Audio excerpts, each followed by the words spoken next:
5 styles of cabinetry for you to choose from. When you need to save on discount windows, doors, and cabinetry, come to Norm's Bargain Barn. With locations in Shiloh and Fenton at the bottom of Gravois Bluffs. Visit normsbargainbarn.com. That's normsbargainbarn.com. This is the Verizon Extra Innings Show.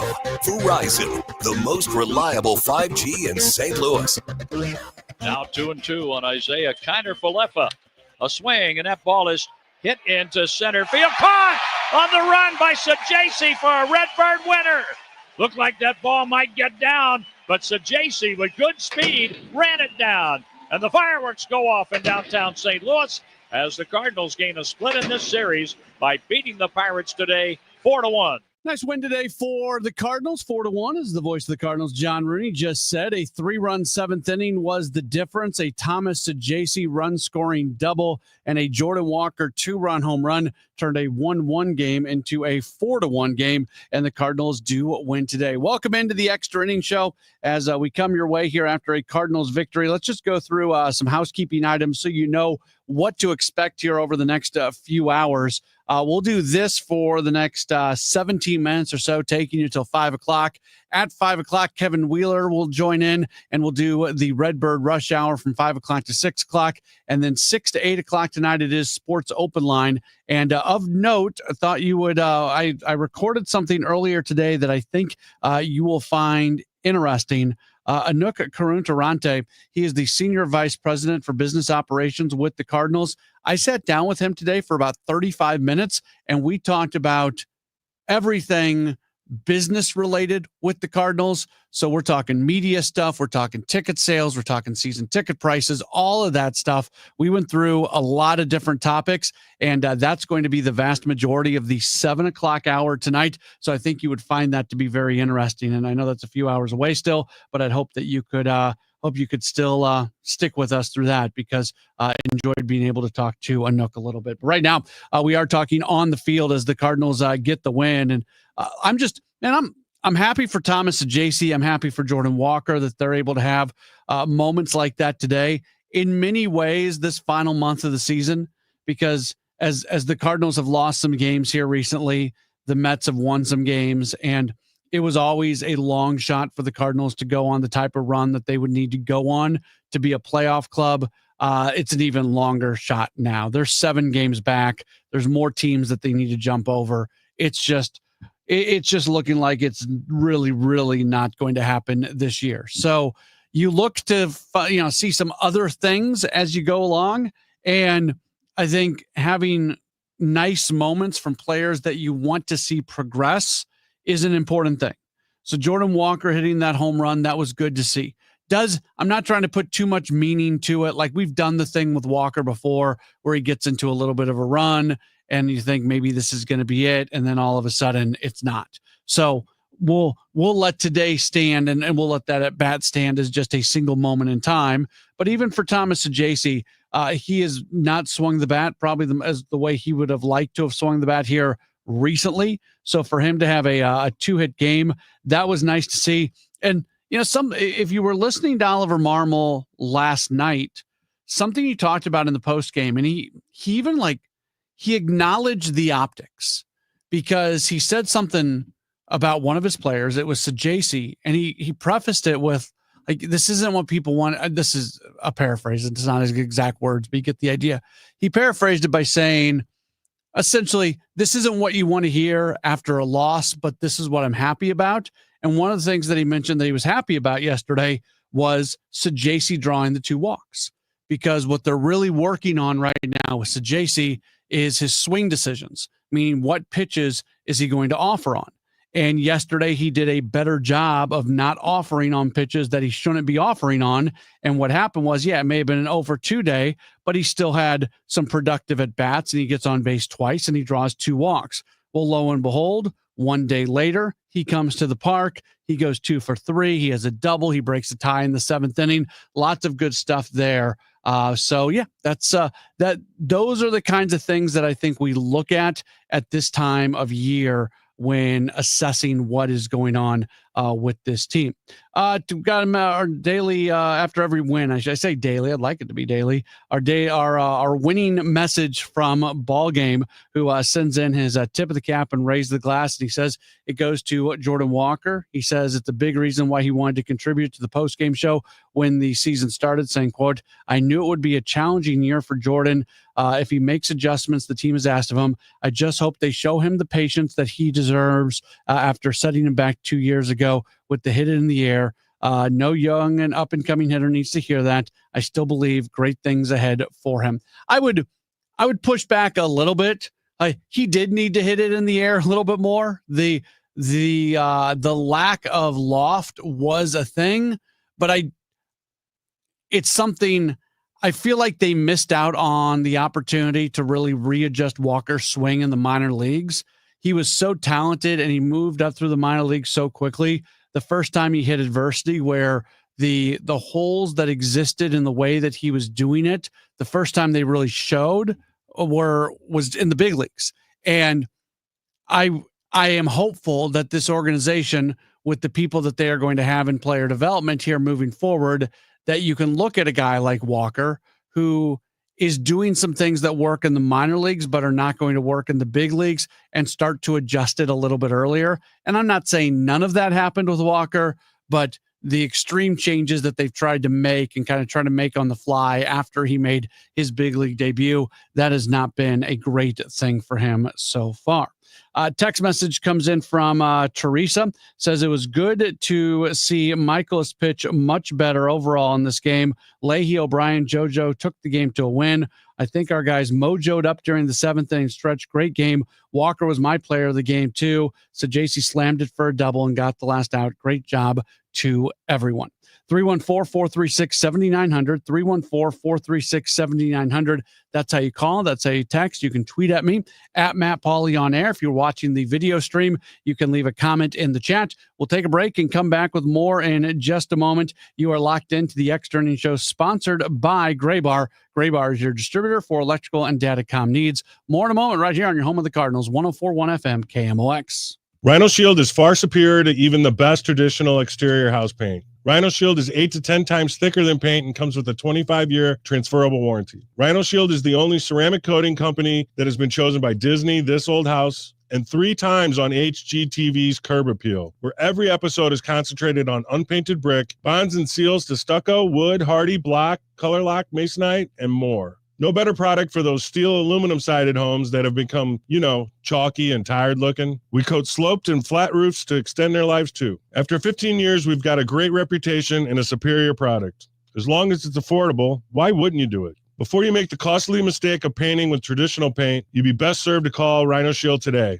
We are the experts and our evaluations are free. 877-25-RHINO or 877-25rhino.com. Tell them, ladies. No paint, don't Rhino, go Rhino Shield. Never paint your house again. Rhino Shield. Hi, I'm Andrew Suntrup. Buying your brand new Buick or GMC has never been easier. Here at Suntrup Buick GMC, our family-owned and operated dealership has been proudly servicing St. Charles County for over 30 years by always providing aggressive pricing, a massive inventory selection, and exceptional customer service. Buying from Suntrup means you get the best vehicle at the best price. Visit Suntrup Buick GMC today or visit us online at suntrupbuickgmc.com and save more at Suntrup Buick GMC. Most people have no idea there's an invisible gap in their home's protection. This invisible threat is house stealing. Con artists pick a house. They transfer the deed of this house into their name by obtaining the forms, using the fake IDs, and filing the paperwork with proper authorities. Now they own the home. Protect your home from this invisible gap. Check on your home's title right now at HomeTitleLock.com. Be sure to use promo code RADIO and they will send you a complete title scan of your home's title. And your first 30 days of triple lock title protection is free. HomeTitleLock.com. Now, back to the Verizon Extra Innings Show. We are back here on KMOX as I have just a few minutes left with you here on the program. We'll get into Redbird Rush Hour. Kevin Wheeler will be here in just a few moments. We've got that from 5 o'clock to 6 o'clock, and then a Gray Bar Sports Open line tonight, 6 o'clock to 8 o'clock. And again, most of the 7 o'clock hour is going to be covered by my conversation with Anuk Karuntarante. He is the Senior Vice President for Business Operations with the Cardinals. We talk about a lot of things, so I think you'll enjoy that conversation coming up in just a little while. 314-436-7900, 314-436-7900. That's how you call. That's how you text. You can tweet at me if you'd like, at Matt Pauley on air, MattPauley on air. Carlos sends in a message and says the Cardinals play smart baseball today, and they get the split against the Pirates. This was a well-played game for the Cardinals. From a defensive standpoint, it was for the most part a clean game. Neither team committed an error. Cardinals had some high-level defensive plays that they were able to turn in this game. I give Miles Mikolas a lot of credit, and we beat up on Miles Mikolas, and rightfully so. Like, this is not a let's make a 180 and absolve Miles Mikolas for all the issues that he has had pitching to a +5 ERA. The numbers are what the numbers are, and that's where we're at. But I give him credit for he gives up the home run there in the first inning, and then he figures it out after that. That's a good moment for Mikolas. I can't explain the home road splits for Mikolas other than the fact that Busch Stadium is a good pitcher's park for the most part, but there's other pitcher's parks as well that he has struggled in. So I don't have much of an answer. His numbers this year, 3-4, a 3.57 ERA at home, 3-6, 6.79 ERA on the road. I believe we have a caller. Carl has given us a call. Hey, Carl, you're on the Extra Innings Show. Hey, Matt. I think he misunderstood my name. It's Paul. You know me. Okay. And so, I told him I'm your eternal optimist. And I wanted to just say, don't cash your chips in quite yet, because I've been looking at the schedule, and the Mets, even though they just had their way with the Phillies in New York, they have 4 starting tonight. And yes, they're 7 games ahead of us. And yes, the Cardinals have to win. They don't have a choice. So assuming the Cardinals go on a nice win more than we lose, the Mets have to play 4 with the Marlins, who play them tough. And Sandy Alcantara pitches on Sunday. So I'm going to say they split those 4 games. But then they go to Detroit, who's 41-25 at home. And then they go to Philadelphia, who owes them paybacks after what just happened in New York against Philadelphia. So, it's possible that in a week, if the Cardinals win a decent amount of the games they have on their schedule, they could be 3 or 4 games out of that last wild card, and then all bets are off. All right, Paul, I appreciate your optimism. It's going to take a little bit more from the team for me to be where you are at. Some of those series with the Mets, I kind of look at it. It's a 4-game series with Miami. They could easily split it, but Miami's not playing good. They went on that great run. They've lost like 6 or 7 series in a row, I think, right now, something like that.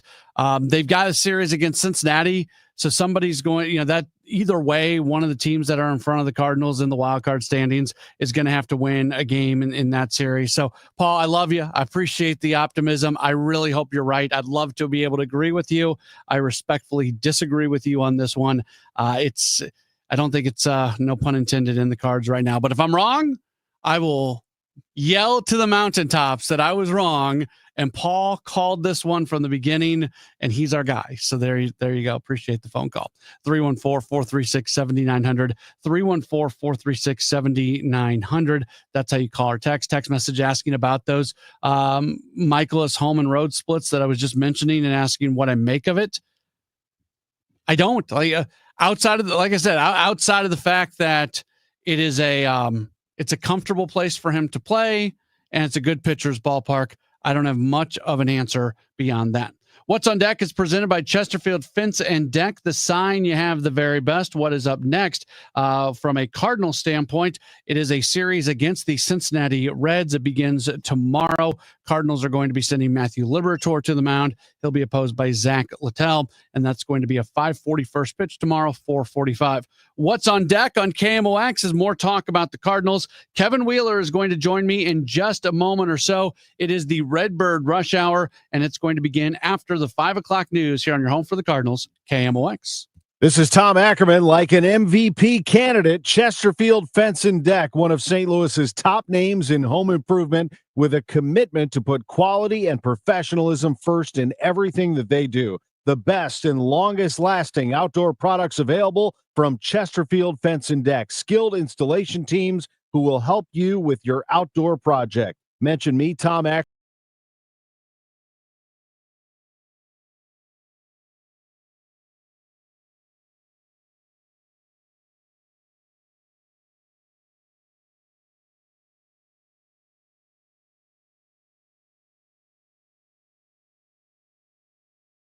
Renewable energy.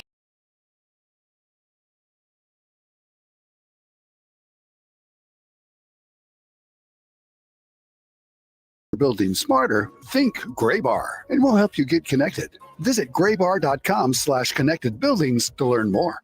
When you own a business, you know there's no shortage of bold moments. At VOS, we're here to help you meet those moments in stride. Whether it's reducing your exposure to check fraud, setting up direct deposit, or helping make credit card processing seamless, VOS is here for you, your employees, and your customers. Are you ready for a better banking experience? Then make the bold move and switch to VOS today. Visit bankwithvos.com. Member FDIC. Wake up informed. Wake up empowered. Wake up to Total Information AM, your morning must. Hi, this is Debbie Monterey. I'm Megan Lynch. This is Tom Ackerman. From local news to breaking headlines to weather, traffic, and the stories that matter most, we've got you covered before your first sip of coffee. Expert analysis, right perspectives from the people you trust. Total Information AM, your day starts here. Mornings beginning at 5 on 104.1 FM, KMOX. Traffic from the MichaelsFlooringOutlet.com Traffic Center.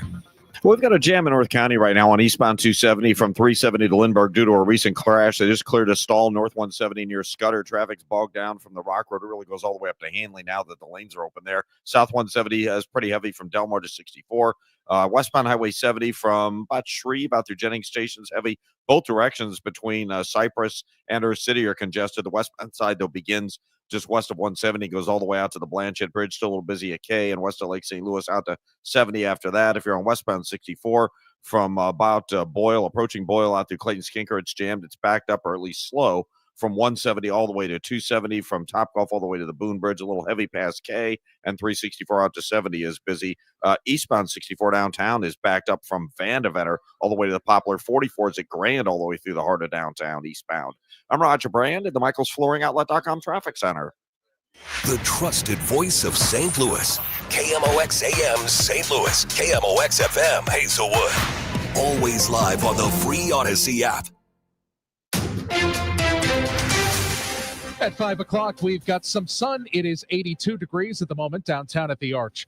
St. Louis City Sheriff Alfred Montgomery is criminally charged by the feds. Sheriff Alfred Montgomery has been charged with one misdemeanor count of deprivation of rights under color of law for detaining Deputy Commissioner of the St. Louis City Justice Center, Tammy Ross, back in February. Montgomery's attorney, Justin Gelfand, maintains his client's innocence. We believe that the evidence will free him, and we look forward to representing him in this case. Ross's detainment by Montgomery was captured on surveillance footage. Asked what evidence they have, Gelfand didn't share any. Instead, he pointed to state statute, which he says allows the sheriff to enforce certain criminal statutes. Sean Malone, KMOX News. St. Louis County Executive Sam Page pleads not guilty today to felony and misdemeanor charges that he misused public funds. The indictment is related to a county-funded mailer about Proposition B sent out before the April election. Page's attorneys filed the not guilty plea on his behalf. He maintains the mailer was purely informational. The next court hearing is September 23rd. A major project to build a new regional law enforcement training center takes a step forward. 4 counties, St. Louis County, St. Charles, Franklin, and Jefferson are signing on. Jefferson County Sheriff Dave Marshak says bringing several departments together will help to maintain consistent training. Well, look, I think law enforcement demands constant investment. If you're going to stay up to date in terms of what your community expects for law enforcement officers to deliver excellence, I think you have to consistently and constantly maintain that investment. And then this is part of that investment. The next step is to select a site, which will be chosen by an 8-member commission. The new facility will likely be in St. Louis County since they have the most officers, and it's central to all those counties. $50 million has been provided by a state grant, but no estimates have been floated on what the new training center could cost. The Trump administration asked a military base outside of Chicago for support on immigration operations this week, offering a clue of what an expanded law enforcement crackdown might look like in the nation's third largest city. The Trump administration's latest actions regarding COVID vaccines have raised a lot of questions and some confusion. The FDA this week revoked the emergency use authorization for the COVID vaccine, which was in place during the Biden administration. White House Press Secretary Caroline Leavitt says the reason is clear. Obviously, the COVID pandemic and the public health emergency is over. Secretary Leavitt also insists the availability of the vaccine will not be affected. We believe in individual choice. That's a promise both the president and the secretary have made. But it does mean that insurance will not necessarily cover the vaccine, and those who are not seniors or have a pre-existing condition may first need to consult their doctors. Linda Kenyon, CBS News, the White House. Here's a few of the new laws that took effect today in Missouri. One law repeals a voter-approved paid sick leave mandate, allowing employers to no longer offer the benefit. It also eliminates a cost of living adjustment to the minimum wage. Another law aims to phase out temporary vehicle tags, requiring sales tax to be paid at the time of sale at the dealership. And a new law known as Danny's Law makes hazing a criminal offense and also revises childhood marriage laws. Stuart McMillan, KMOX News. While some Cardinals season ticket prices will go up next season, there's a fair amount of misinformation about the pricing as well. Cardinal season ticket renewals have been sent out, and there's been a lot of social media chatter about ticket prices. Based on some postings, it would seem as if price increases are extreme. But Cardinal Senior Vice President for Business Operations, Anouk Karunaratne, says that's not the case. And in fact, many seats have had price decreases. The average season ticket price increase across all price scales is around 2.5%.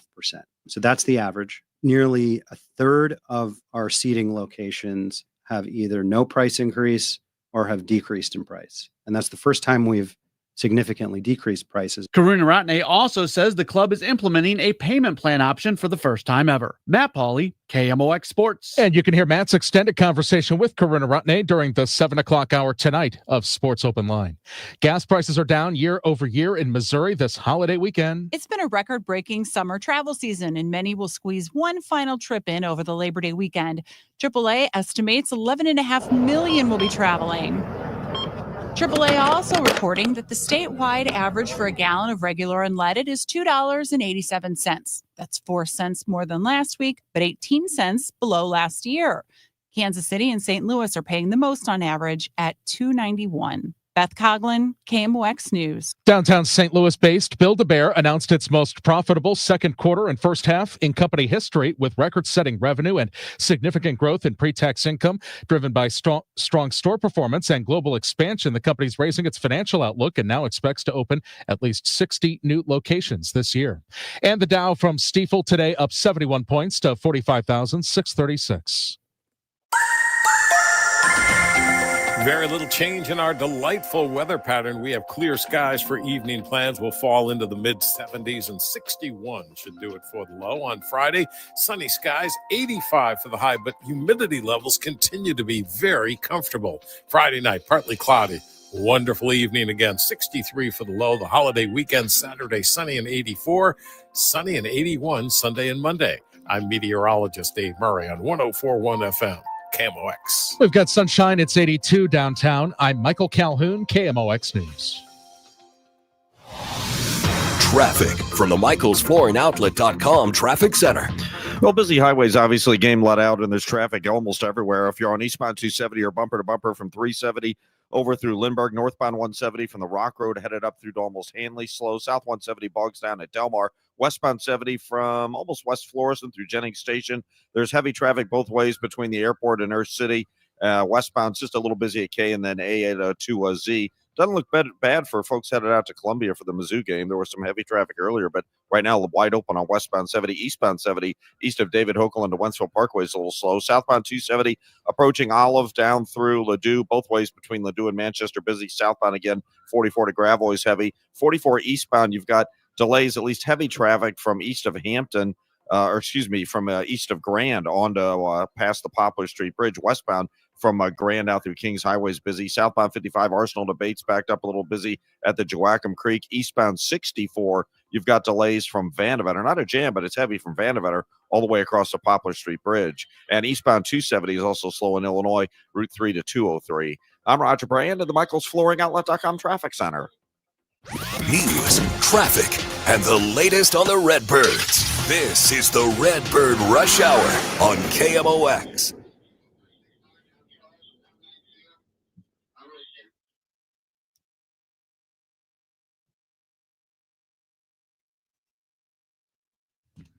All right, we are underway with the Redbird Rush Hour. I'm Matt Pauley. That's Kevin Wheeler. Hi, Kevin. What's up, brother? Not much. How are you? I'm good, man. I'm very good. We got a lot going on today. Obviously, good win. I got to tell you, I was a little surprised at the positivity on the postgame show. I mean, don't get me wrong.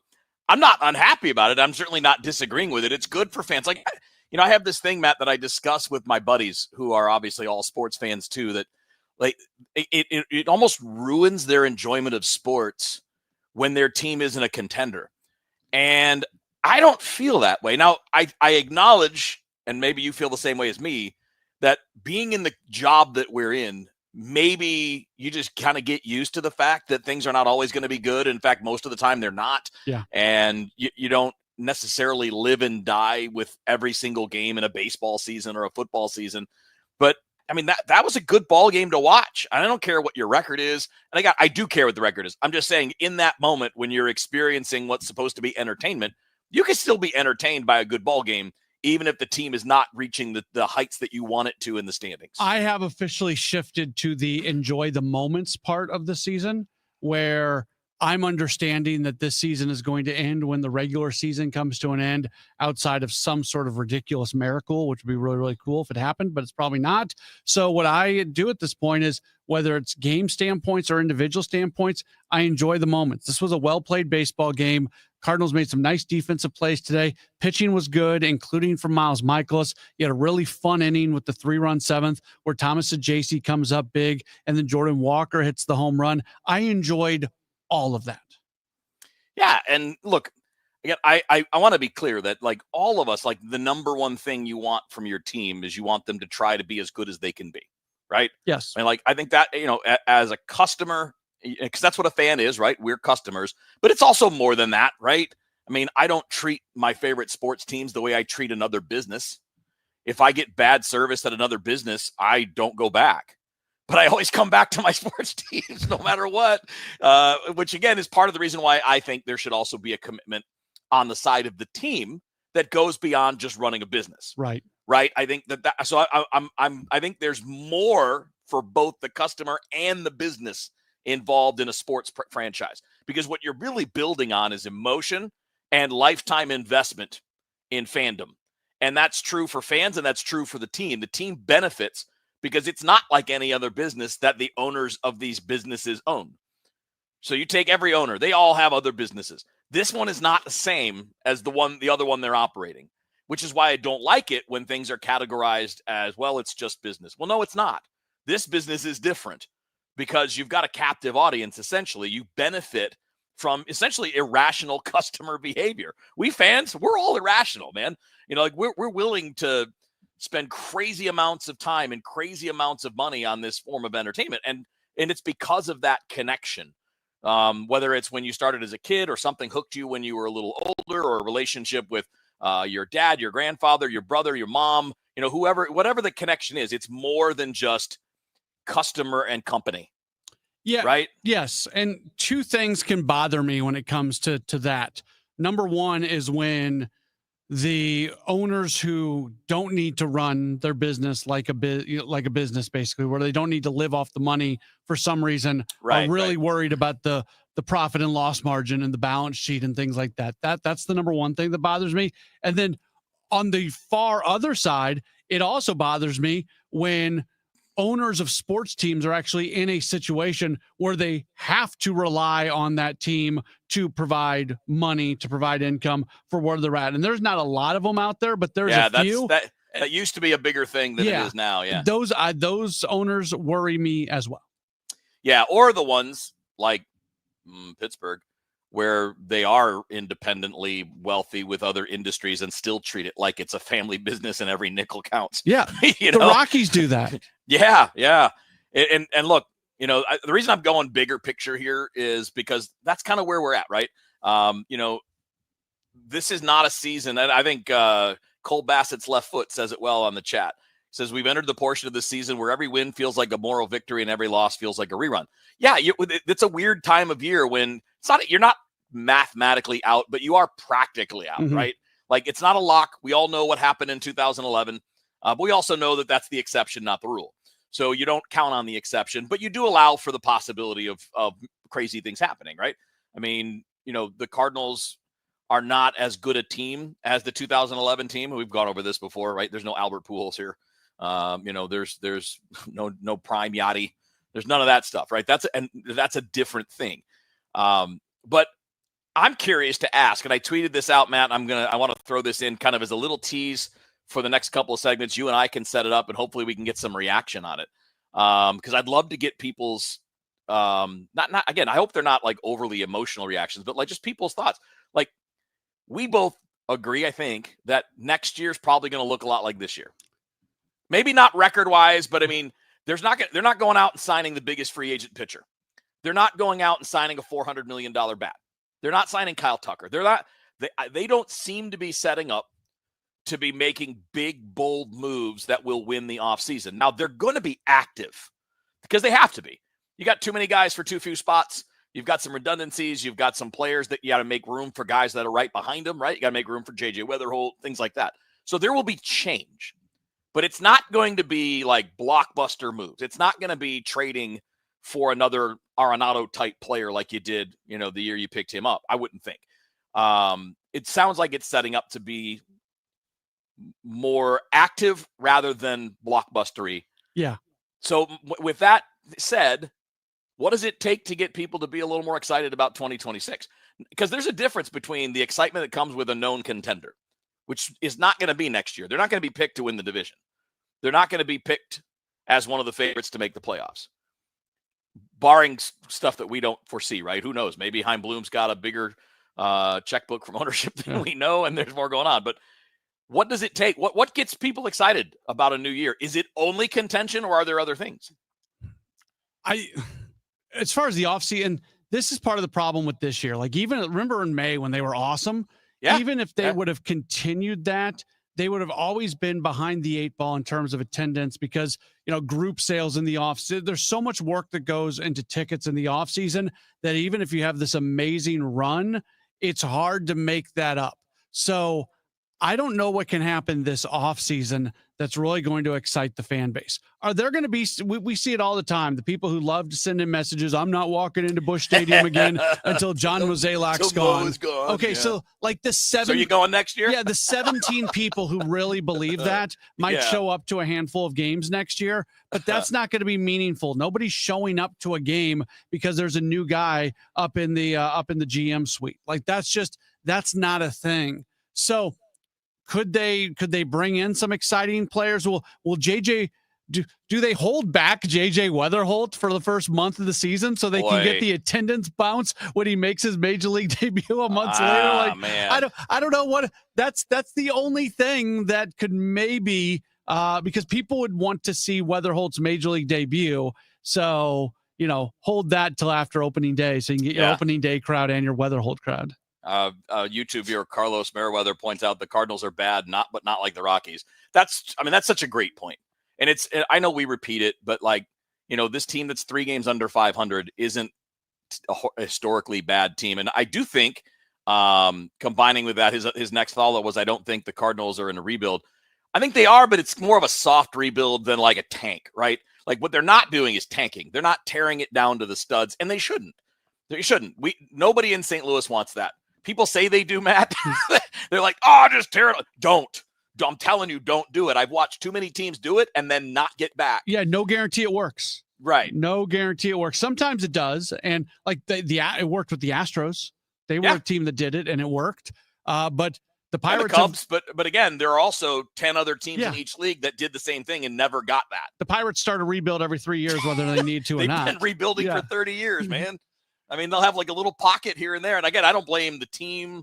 Like, I even have a hard time blaming the front office people and managers because ownerships just won't do what it takes when they are good enough. They had some of those years where they were pretty good. And even then they didn't go in and say, hey, let's get a couple guys now, expand the payroll for 2 years and make a run. Like, if you're going to be cheap, at least give your fans that. Yeah. You know, the occasional, okay, guys, we'll give you a little bit here and there, but obviously that didn't happen. So I want to get more of your guys' thoughts. Feel free if you're on YouTube, if you're on Twitter, feel free. If you're on Facebook, you can text 314-436-7900. I'm just curious because, you know, the new front office is coming in. That's not a doubt. There's no question. We know who it is. We know that it's not going to be the previous regime. So do you think that matters? What do you think matters?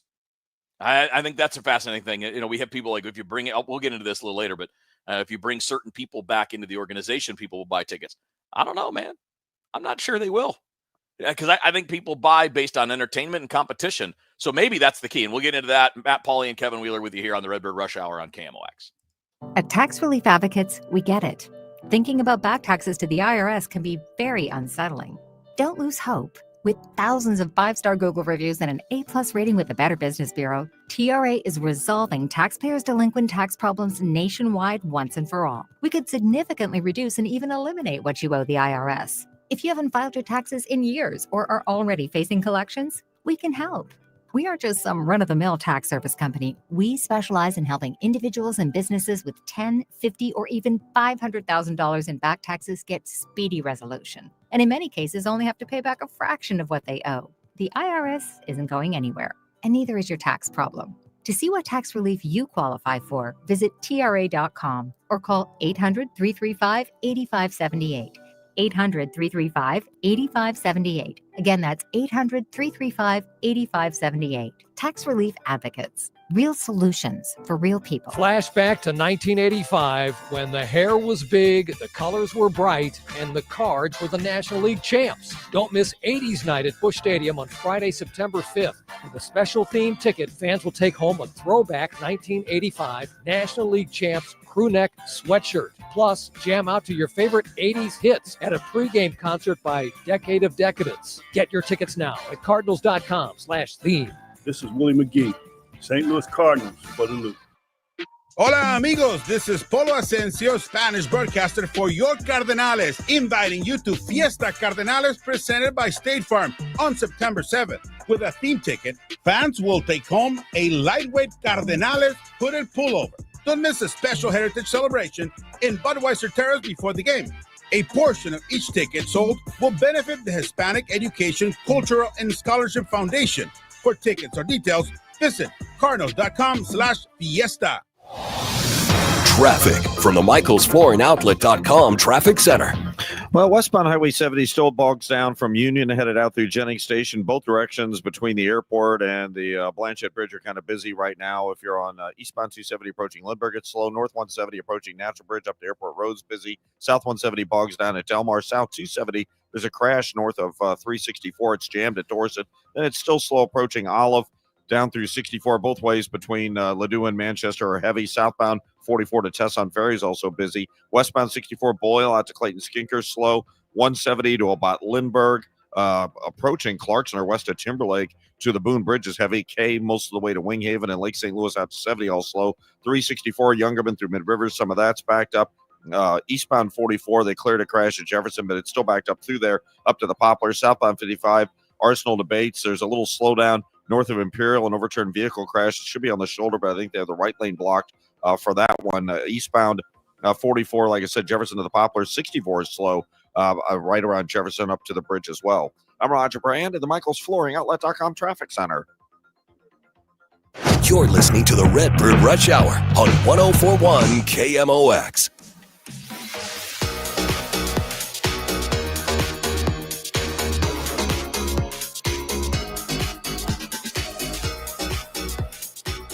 All right, so it's Matt Pauley and Kevin Wheeler with you here on the Redbird Rush Hour. Sports Open coming up after the 6 o'clock news. And Matt, looking forward to the 7 o'clock hour. You got a cool interview. Yeah, Anouk Karuntarante is the senior vice president for business operations with the Cardinals. Really interesting guy, really sharp guy.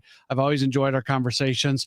And I was able to get him for about 30, 35 minutes today. And we talk about pretty much everything non-baseball. So we talk about ticket prices. We talk about attendance and what's going on there. Talk about media situations. So a lot to talk about with Anouk. And folks will hear that in the 7 o'clock hour today. All right, so I threw out in the first segment, and we can probably roll with this for a bit because I think it's an interesting thing to get feedback on. We're getting a bunch of responses on it, Matt, on the chat about like, just what does it take? What do you need as a fan? This is not about judgment. It's just more about what do you need to be excited about 2026. And I'm not talking about fired up like World Series, here we come, or boy, I've never had season tickets before, I'm going to get them now. That's not what I'm talking about. I'm just talking about just having a positive outlook on the season. Like you're looking forward to it. You know what I mean? Yeah. And you and I have kicked around a bunch of things. I do think just the change itself is probably going to have some positive impact. The change in the front office, and that's not to knock anything that's happened. I mean, Mo and the people that have worked with and around him for all these years have a tremendous history. It's just like a player that gets toward the end of their career, sometimes it doesn't finish well. And if you're not finishing well by being a 500 team, that's certainly not the disaster that it could be. But it's still, it's time, I guess. Tony La Russa used to talk about it all the time, Matt. Sometimes you just got to figure out if it's time or not. Like if it's just time for a change. Yeah, it clearly is. And I think we've seen so many changes in baseball and so many different ways that teams do things to be successful.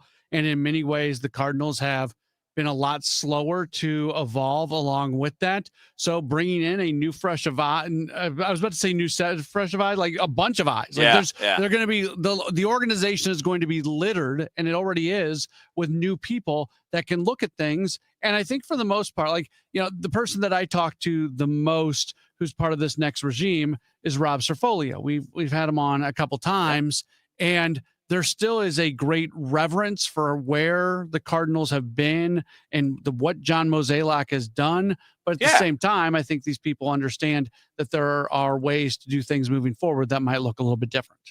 Okay, let's throw in some messages here. Cole Bassett's left foot busy today. That's a busy left foot.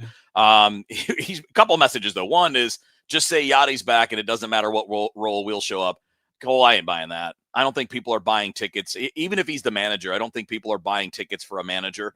Did they sell out when he was in the I can't dugout? remember. It doesn't seem like it. No, I don't think it now, did. Granted, that was only temporary. Yeah. Like, I do think you would get a boost in morale because Yachty's one of the most popular players in franchise history. And certainly, I would even say number one over Albert in the last 25 years, right? I mean, this guy is... He didn't leave. Well, he did. Exactly right. Yeah. Exactly right. And he has a lot of the characteristics that a lot of sports fans love, right? He's a hard worker, grinds all the time. Like, that stuff is really admirable stuff. But I just would say too, based on Yachty's comments, based on what we've heard him say about his goals, I don't see this as being the time where he's going to do anything full time with any major league team. No. His son is still in high school and is going to college and may get drafted. And he's been talking about wanting to be around that. So that's part of it. But then Cole's other point is a good one. The other one's not bad. It's a different kind. But his goal for 26, or what would make him happy, is give us a rotation that doesn't require prayer and a Pepto. I would agree with that, wouldn't you? Like, let's be a little bit more. Even if you're not shopping at the top end of the food chain, let's just bring in anybody that we bring in can maybe miss a bat here or there. Yeah, and I'd like some competition for those starting spots in spring too. Like Sonny Gray has a spot locked up going into next year. I'd probably argue that Michael McGreevy has a spot locked up. Going into next year. barring something unexpected, and Liberatore too. Liberatore probably, but I would, I don't want something just handed to Andre Palante. I don't want something just handed to Quinn Matthews. I don't want something just handed to anybody. I'd like them to bring in some depth pieces for the rotation. And by the way, we'll be talking the lack of injuries in the starting rotation this year almost guarantees, because that's crazy. That is crazy how healthy the rotation has been this year. It almost guarantees that the rotation is going to be littered with injuries next year. Yeah, well, how'd that healthy rotation work? Not great. I've always said this, man. I don't care if you're healthy if you pitch like crap. Yeah. I mean, obviously we want to keep people healthy. Like, I'm not saying be reckless, but I mean, you got to get people out. You got to do the job. Being healthy and making 30 starts is great, but when it's a 5 ERA, you're not winning because of that. In some ways, an injury here or there wouldn't have been the worst thing, because it would have given McGreevy more of an opportunity. If it's post McGreevy, maybe you give a guy like Aaron Wilkerson or Curtis Taylor a 2-week run in the big leagues to see what you have. That's more for Taylor than Wilkerson, because we've seen Wilkerson in the big leagues and kind of know who he is. But there's some value sometimes in the opportunities to take a look at guys. I like this comment from Matt. We'll close this segment with this, and then we'll just take more of your messages all the way up till 6 o'clock. Matt says, I'd settle for a transparent front office making smart moves that keep us interested in 2026 and show a clear path back to dominance in years to come. I'm less worried about transparency. I think the front office is relatively transparent. But then again, we're also in a different position than most people. But I think being more modern thinking and making sharper, edgy moves and being a little more aggressive, I would co-sign with that on Matt.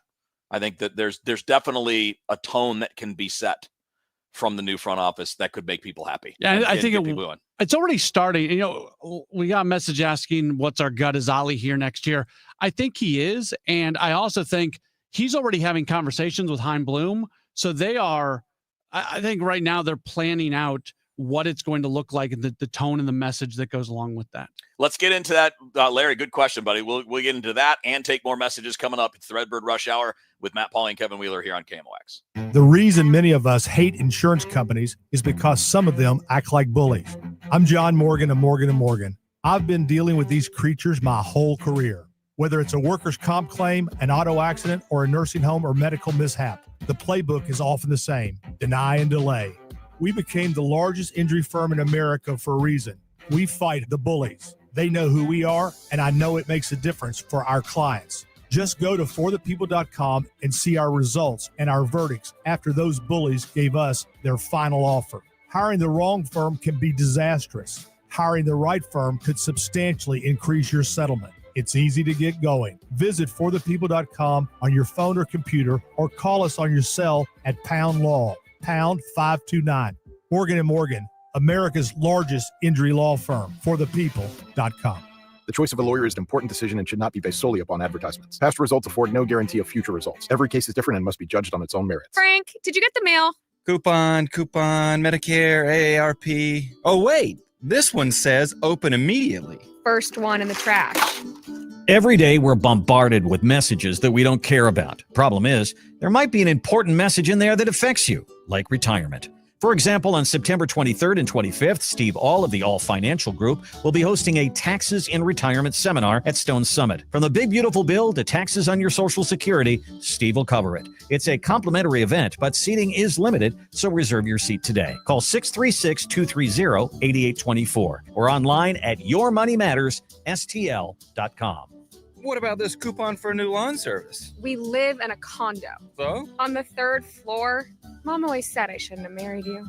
Investment advisory products and services made available through Impact Partnership Wealth, LLC, IPW, a registered investment advisor. Neither the firm nor its agents or representatives may give tax or legal advice. Individuals should consult a qualified professional or guidance before making any purchasing decisions. Representative Jason Smith stopped a massive tax hike by voting to make the 20% small business tax deduction permanent. This means Missouri's small businesses can grow, hire, and invest in our communities. Visit smallbusinessdeduction.com and thank Representative Smith for protecting America's small businesses. Paid for by the National Federation of Independent Business. Are you looking to hire?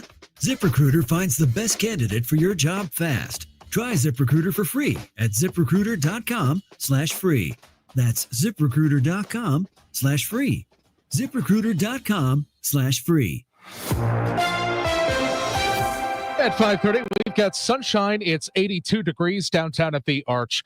A source confirms to CBS News that the Trump administration wants Jim O'Neill, a deputy to Health Secretary Robert F. Kennedy Jr., to serve as acting director of the CDC. O'Neill would replace Susan Maneris to lead the agency. Maneris is suing the president to fight her removal. CBS News legal contributor Jessica Levinson says the lawsuit alleges the administration did not follow the proper procedure to fire her. Dr. Maneris is saying here that until she gets some sort of sufficient legal notice that she's been terminated, that she's going to assume that she still has her job and she's still working. The ouster of the CDC director and the resignation of several top scientists is sparking concern among public health experts. Former CDC director Tom Frieden characterizes this as a threat to public health. This is unprecedented. There has never been a CDC director fired. And it appears that she was fired for standing up for saying things that are true. The purge at the CDC reportedly follows disagreements between Director Maneris and Health Secretary Kennedy over vaccine policy. Several top scientists at the agency resigned in response, decrying what they described as a focus on partisan politics over science. It's a strange allergy with a surprising source. The Lone Star Tick and MU Extension wants to know how much Missourians know about it. The tick-borne allergy can cause an allergic reaction after eating red meat or other mammal-derived products. Rachel O'Halloran is a nutrition and health specialist with MU Extension. She says they're asking people to contribute to their alpha-gal needs survey. What we plan to do with the information we get from our Missouri community members is to use it to create a very intentional education and outreach, including guide sheets about some of the important skills about shopping with alpha-gal syndrome to avoid allergen, as well as cooking techniques. O'Halloran tells Missouri Net they're looking for input from everyone, whether you've experienced alpha-gal syndrome or not. You can find the survey at extension.missouri.edu. Fred Bottomer, KMOX News. The funeral arrangements are announced for a longtime Jefferson County politician. 63-year-old Ken Wheeler had just announced at the beginning of August that he intended to run for state senate next year. He died at his home in Herculaneum on Sunday. Dennis Gannon, county executive for Jefferson County. Yeah, actually shocked, sad. And as I've said, Ken was a man for all of Jefferson County. Did not matter who, what, where, when, or why, but Ken was a guy for Jefferson County. And he will be missed, and I sure pray for his family. Funeral service for Ken Wheeler will be Saturday at 10:30 at Grace Life Chapel in Peevely. Graveside service will be at Peaceful Ridge Cemetery in DeSoto. Stuart McMillan, KMOX News. Clear sky tonight, low 61. For Friday, sunshine's in control with the high of 85. For the weekend, 84 Saturday, 81 Sunday, 81 for Monday. Right now, sunshine and 82 downtown at the Arch. I'm Michael Calhoun, KMOX News. Let me tell you about this new pretzel cheddar club. Hey, I'm Carlos. And I'm Ebony. And a little thing we love about the Chick-fil-A Pretzel Cheddar Club is the tangy Dijon with the pretzel bun. It takes it to a whole nother level. It goes perfectly with the chicken and the cheddar cheese and the bacon. Man, you know how much you love bacon. And I love the different varieties. Grilled, spicy, original. It gets you nice and excited for fall. Order the Pretzel Cheddar Club with cherry berry and Sprite for a limited time on the Chick-fil-A app. Real guests paid for their testimonials. There's nothing like when you get that part from eBay and it just fits. Yeah, the first time. So you can do less of this and get right back to more of this. At eBay, you'll find all the parts you need, guaranteed to fit, at prices you'll love. Sounds good, doesn't it? eBay, things people love. Eligible items only. Exclusions apply. I'm Ed Evans, CEO of Consumer Cellular. We're dedicated to serving people 50 and up like me. Our needs are different. Big Wireless wants us in an unlimited plan, but if you're not using all that data, you're probably getting used. At Consumer Cellular, we're focused on affordable, reliable plans, including data that suits your needs, not ours. Our plans start at just $20, and you'll get the best customer service in the business. Call 1-888-FREEDOM, visit consumercellular.com/facts or a store near you. Plans include $5 credit for auto pay and e-billing. See site for additional facts. This Labor Day weekend, we're celebrating Bob's Discount Furniture's 200th store milestone with the entire Bob's family across the country. For more than 30 years, we've believed everyone deserves the home they love. That's why we brought our everyday low prices on furniture, mattresses, and more to over 200 locations from coast to coast and counting. Not to mention free treats for the whole family in our cafes. Celebrate Bob's Discount Furniture's 200 store milestone this Labor Day weekend. Oh, my Bob! This is the Redbird Rush Hour on 104.1 KMOX.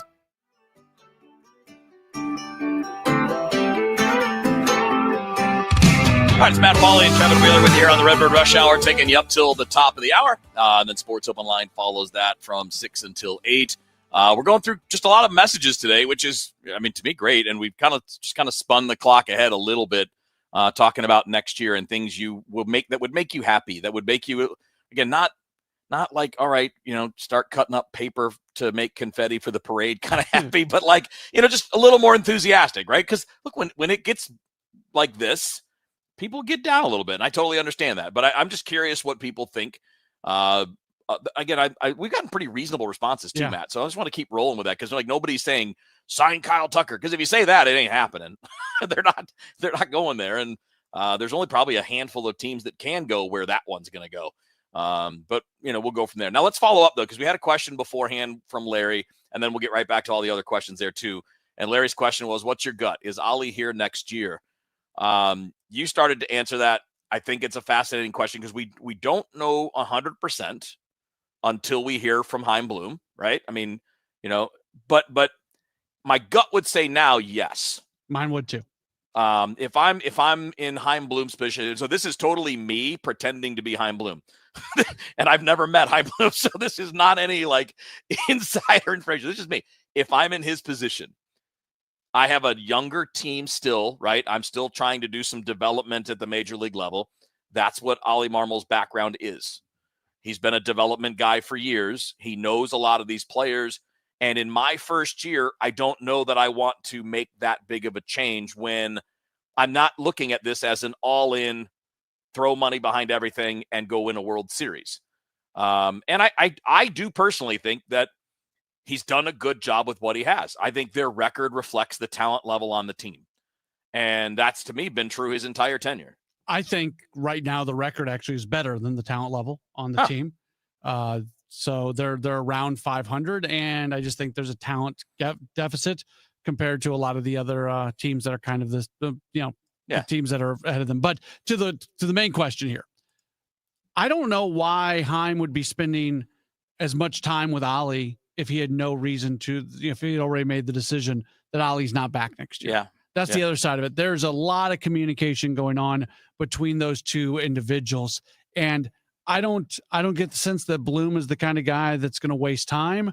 And the fact that the conversations are taking place as often as they are taking place makes me get the sense that Ollie, barring something crazy happening in the final month of the season, I think Ollie is fairly safe going into next year. Yeah. And in the modern world, my view on managers, because this is not about managers. This is more about just how the sport is run. In my view, there's two reasons you fire a manager.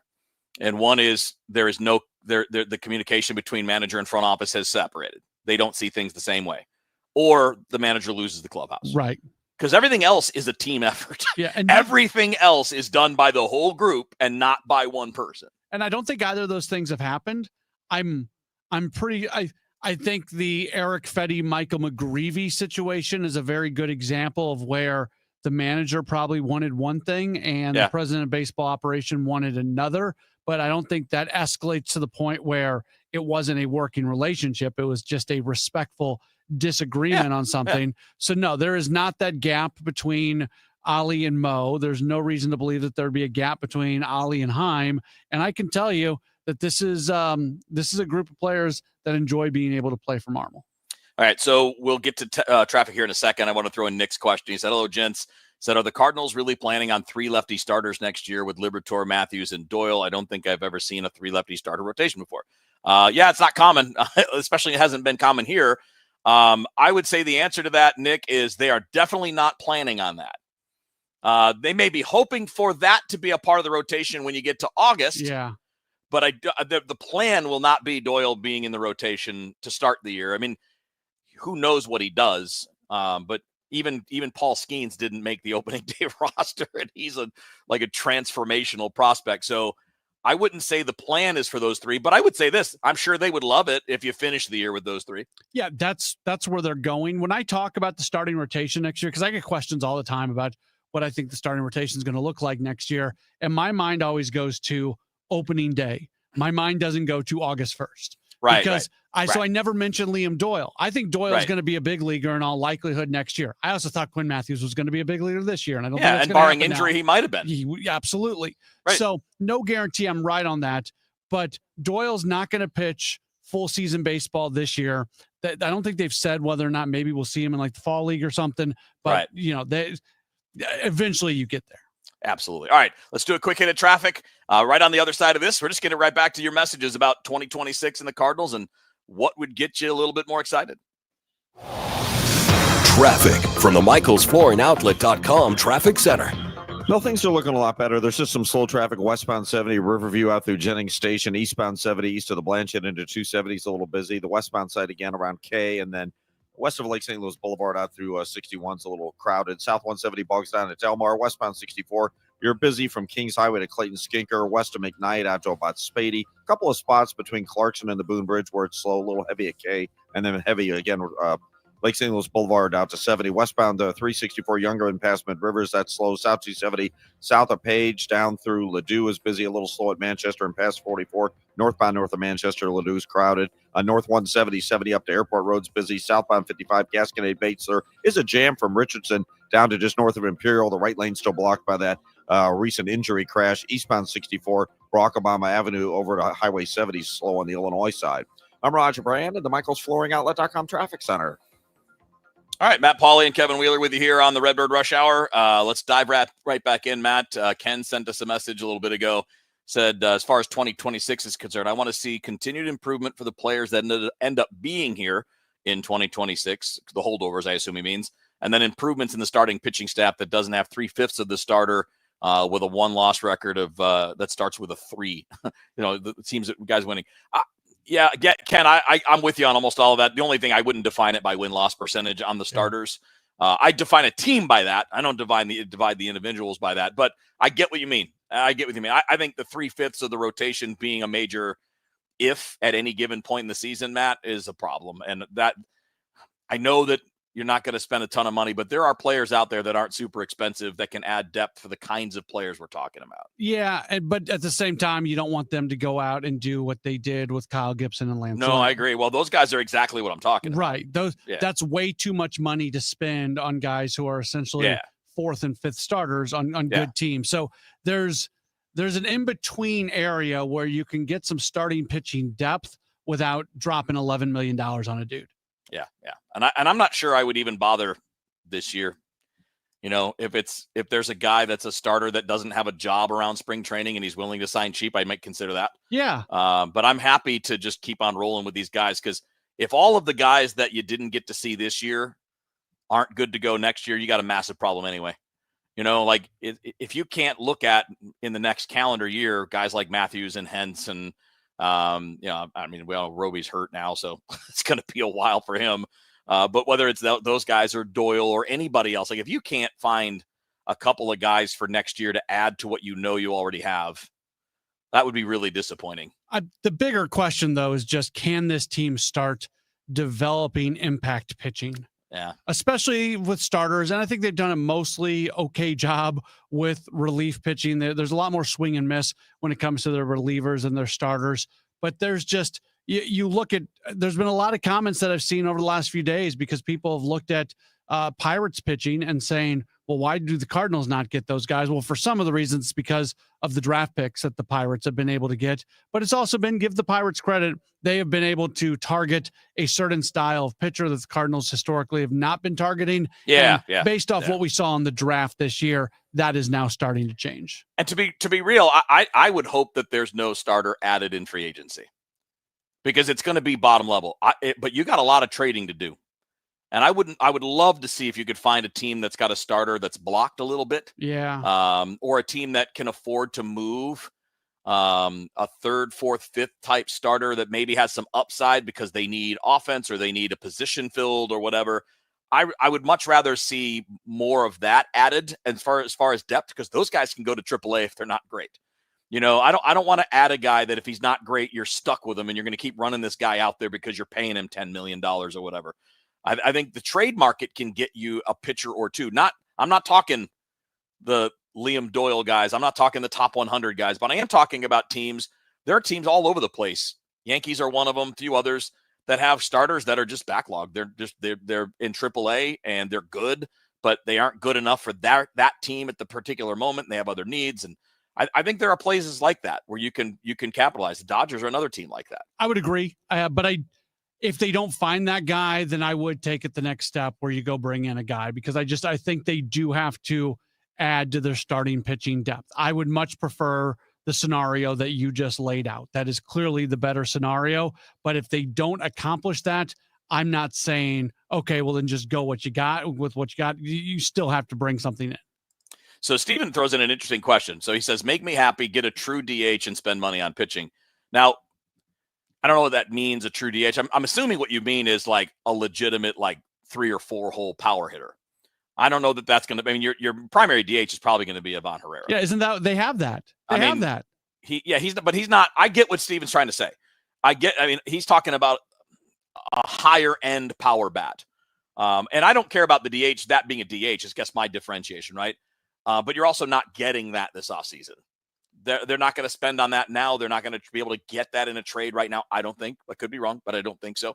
But I think what's interesting about that point, like spend money on pitching, I want to go the opposite. I want to stop spending money on pitching. I want to spend as little as I can on pitching as a major league organization. You need to get good enough to make people better. And by the way, I'm not saying never spend. I'm saying spend where it really matters. Like if Quinn Matthews and Liam Doyle turn into studs, well, yeah, spend to keep them. Sign them to long-term deals when the time comes, right? But like buying pitchers is so risky, man. Look what happened with Corbin Burns this year. Arizona gives him this huge contract. And he's great. He's deserving of it. Yeah. But he gets hurt early in the year. So this year's a wash, and now next year's a wash. You're losing 2 of his best years because of his age. So I don't want to spend on closers. I don't want to spend on starters. I want to spend on hitters because they're more likely to stay healthy. And I need to develop the pitching and then supplement that via trade or free agency when I'm a contender. But it just requires the organization to be developing pitching that can be in there. The Milwaukee Brewers. Well, I think this group has those chops. I do too. They did it in Boston and Tampa. So that's exactly what I was about to say. That is the track record when it comes to Bloom, his ability to identify and develop pitching talent. Absolutely. All right, we got one more segment. We're going to wrap it up with more messages. So if you want to squeak another 1 or 2 in there, you probably want to do it now. Because if you don't do it now, we're going to run out of time. It's Matt Pauley and Kevin Wheeler with you here on the Redbird Rush Hour on KMOX. Hey guys, Glover here with my friend Mark Cantor at Cantor Injury Law. So as you know, I'm a lawyer, so I take this very seriously. Mark is a great attorney. He has a great team. He is from St. Louis. He is local. Call 314-628-9999 or visit cantorinjurylaw.com. The choice of a lawyer is an important decision and should not be solely based on advertisements. That baby's gone! Cardinals fans, FanDuel Sports Network is your home of the Cardinals. That ball was mashed. And there are more ways to watch this season. Holy cow! Subscribe directly to FanDuel Sports Network to stream the Cardinals without blackouts. How about that play? Or watch through a TV provider. Incredible! Including DirecTV, Spectrum, Xfinity, Fubo, and more. He got it! Learn more at cardinals.com/TV. Ball game! That couldn't have worked out any better for the Cardinals. Traffic from the MichaelsFlooringOutlet.com Traffic Center.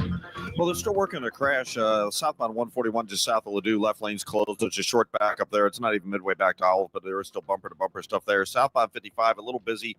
Gasconade Bates, and they're still working this crash. Southbound 55, the right lane. Well, maybe it's all over to the right shoulder now. They're just sort of moving around, but it's just north of Imperial. Traffic is backed up.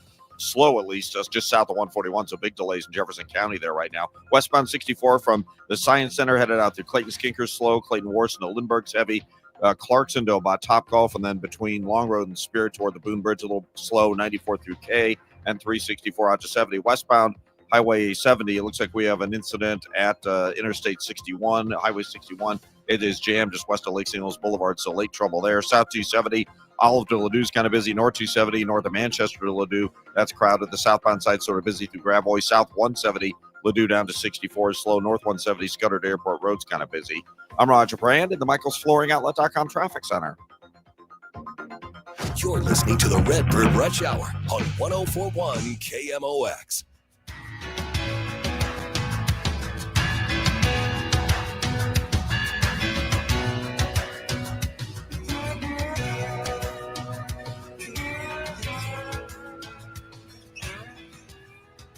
Or what do you got in the 6 o'clock? Say that one more time. I said You mentioned the interview in the 7 o'clock hour. What do you got in 6 o'clock? Bernie's going to be with us at 6:20, Nice. and we've got a soccer guest at 6:35. It's our first sports open line since Luce Fonsteel was let go. So we'll get a little soccer in today, but it's going to be mostly baseball. And again, the entire 7 o'clock hour essentially is going to be a Nook Current Durante. All right, good times. All right, let's get a couple more messages in, and I think this is when we're talking about 2026 and the team, and again, I know this season's not over, and we will continue to talk about the season as it develops, because there are still players and things that we're tracking that will impact this, right? They're going to impact this discussion. Garland threw up there, said, let's develop pitching for now and get some home run pop to compete. Well, again, I don't know where you're going to buy that. I mean, there are only so many people that are going to change that dynamic for you. And, I think you need it, but I think you're going to have to develop at least a good bit of it from within. And I think Weatherholt brings a bunch of that. Now, again, Weatherholt's not Pete Alonso, right? He's not a 40 homer guy. He's probably not a 30 homer guy, but he brings power, and he brings more than some of the other guys that play the positions that he can play. Can I pump the brakes on one thing, though? What's that? And I'm a JJ Weatherholt guy. I think he's going to be a really, really good player. He wasn't really projected out as a big-time power guy, and then he's been doing it a lot this year at AAA Memphis, which is great. But, Kevin, my spidey senses go up a little bit with minor leaguers when they don't have that home run tool, and then all of a sudden it pops for a second. I need to see it at the big league level at a consistent rate before I'm really sure that it's there. Well, he was great at having 55 power coming out of the draft. But he was a guy that was considered above average power even as a college player. Everything that's been talked, this is the first year we've been talking about his home runs. And I know he's just like a young guy, but that isn't something that we've been talking about. I don't remember what the grades he only played 29 games last year, but in the draft evals, they were all looking at him as, a guy that not a 30 homer guy, but above average power. Okay. So that's when I think when we talk about power, and that's just power. That's not the combination of power production through being a good hitter. But that's just bat speed. This team doesn't need a 20 home run hitter. They have those guys. They do need the 30 plus home run hitter. So I don't think when we're talking about Weatherholt and talking about power, I think people associate that with the 30 plus home runs. And that's probably not what he's going to be. No, but for example, if he takes Donovan's spot, if you trade him, you're going to double your home run power at that position. Okay, but they need legit power hitters who can don't disagree. I'm just saying this team doesn't have a guy in the system that's going to be the 35 homer guy. No, and you hope that Nolan Gorman can turn into that. If it is anybody, it's Gorman. Walker has that power, but as we all know, you're not hitting home runs on the ground. And I thought that comment you had toward the end of the extra inning show was interesting about Walker. And because it's funny. Because you took the side that I was yelling at the screen about it. You have to tell young players that they have to hit the ball in the air when they hit the ball hard like that. The primary difference between him and Junior Caminero is that Caminero pulls the ball in the air and doesn't strike out as much. Right. He makes more contact, but again, when he does, he pulls it in the air, which is why he's got 45 home runs as a rookie. Yeah, and that's not really. He's going to hit that. He's got 40 now, I think, but 38, 39, 40 now. But I mean, you got guys that can do it, but they haven't shown it yet, which is the hard part. But again, going back to Weatherholt, the narrative here recently, because of the home run binge that he's had at Memphis, I think people are starting to imagine this guy as being that legit middle of the order 30 plus home run guy. And I don't think that's what he is. Well, I comped him to Chase Utley when he was coming out of the draft. So I clearly thought there was power before this. Sure. Now that's his ceiling. I'm not saying that he's that for sure, but I don't see any reason why he can't be a consistent 25 homer guy when you know the strike zone, make good swing decisions, and don't swing and miss a lot. I'm not arguing. So the power is not like raw power like Jordan Walker. The power is game power because of the hit tool. And this team is not going to be scoring runs at the rates that we want them to score runs until they find guys who are that raw power. 100%. JJ Weatherholt checks a lot of boxes. I'm really excited about him. I'm not convinced that's a box he checks. No, he's not that guy. Yeah. But he makes your power better compared to the guys that he could definitely step in for. But you're right. It's more than that. It's Gorman. It's maybe Walker, and it's maybe someone that we aren't thinking about now. Maybe in 3 years, it's Reynel Rodriguez. Adding some of that power. We'll see how that goes out. All right, buddy. Have a great sports open line, man. Looking forward to it. Matt, Pauley, and Kevin Wheeler here wrapping up the Redbird Rush Hour Sports Open Line coming up after the news on KMOX. Hello, fellow Missourians. This is your Congressman, Bob Onder. My top priority is serving you. Whether you need help with a VA claim, Social Security, Medicare, or any other federal issue, my team and I are here to cut through the red tape and give you answers. In the last 6 months alone, we have returned over $1 million to taxpayers. Call my office or visit my website, onder.house.gov, to learn more. Missouri is my home, and I'm honored to serve you in D.C. Paid for by official funds authorized by the House of Representatives. Start your day refreshed with a delicious breakfast. Classics like the sausage, egg, and cheese croissant, the ham, egg, and cheese biscuit, or the melty bacon, egg, and cheese grilled cheese. And get ready to really wake up because it comes with Any small Red Bull of your choice, all for $5. Woo! Let's go! That's any breakfast sandwich. Plus a Red Bull for just $5. Yeah! QT. More than a gas station. You're listening to Leaf Filter Radio, and the guru of gutter protection himself, Chris Coonahan, is here to take your most pressing leaf-related questions. Hey, everybody, Chris here. I understand we have Ron on the line. Ron, where are you calling from? Uh-oh. Ron, are you calling from a ladder? Well, I was. I wanted to ask Chris what I need to do to get my gutters ready to have leaf filter installed. Oh, Ron, you don't have to do anything. A Leaf Filter Trusted Pro will come out and clean out your gutters, realign and seal your gutters, and install Leaf Filter, America's #1 gutter protection system. So I didn't need to get on this ladder? Ron, Leaf Filter Trusted Pros are in your neighborhood and ready to help. Just visit leaffilter.com/deal to schedule your free gutter inspection and get up to 30% off. Thank goodness. What was that site? That's leaffilter.com/deal for your free gutter inspection today. See representative for warranty details. Promotion is 20% off plus a 10% senior or military discount. One discount per household. Thank you, St. Louis, for making Genesis of St. Charles the #1 Genesis dealer in Missouri for 2025. We know your time is valuable. That's why every purchase comes with 3 years of complimentary Genesis service valet within 125 miles. We're closer than you think. That means complimentary vehicle pickup and delivery, plus a loaner vehicle at no additional cost. Or want something new? We'll bring the test drive to you. Visit genesisofstcharles.com today. Based on GMA sales records for 2024. See dealer for details. The legendary sound of the Doobie Brothers is rolling into town. Don't miss the show. Coming to Hollywood Casino Amphitheater, September 4th, with special guest, the Coral Reefer Band. It's a night of timeless hits, epic harmonies, and classic rock energy like only the Doobies can deliver. Tickets are still available and can be found at Ticketmaster.com. For more info, head to KMOX.com/events. Traffic from the MichaelsFlooringOutlet.com Traffic Center.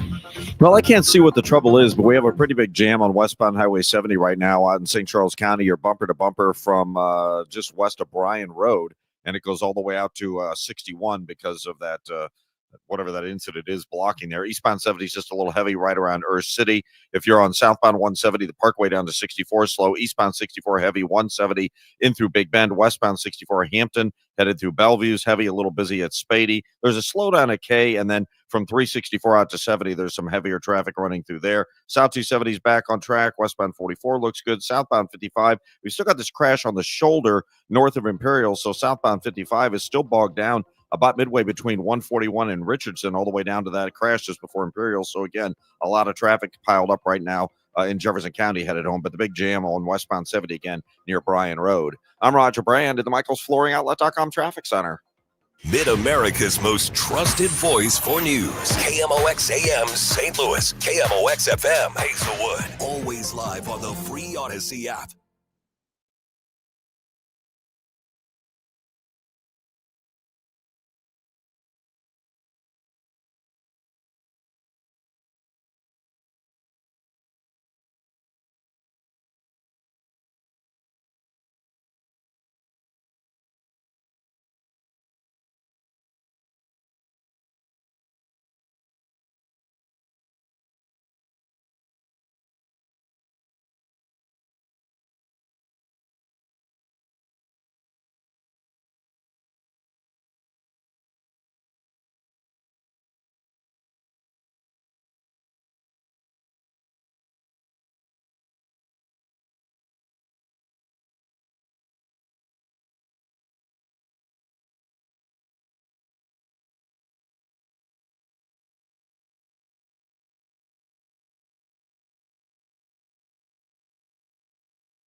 At 6:03, we've got sunshine. It is 81 degrees downtown at the Arch. A federal grand jury has indicted St. Louis City Sheriff Alfred Montgomery. Montgomery is charged with one misdemeanor count, deprivation of rights under color of law. The charge stems from a February incident when Montgomery ordered City Justice Center Deputy Commissioner Tammy Ross be detained while Montgomery conducted his own investigation into one of his deputies' alleged sexual misconduct with a detainee.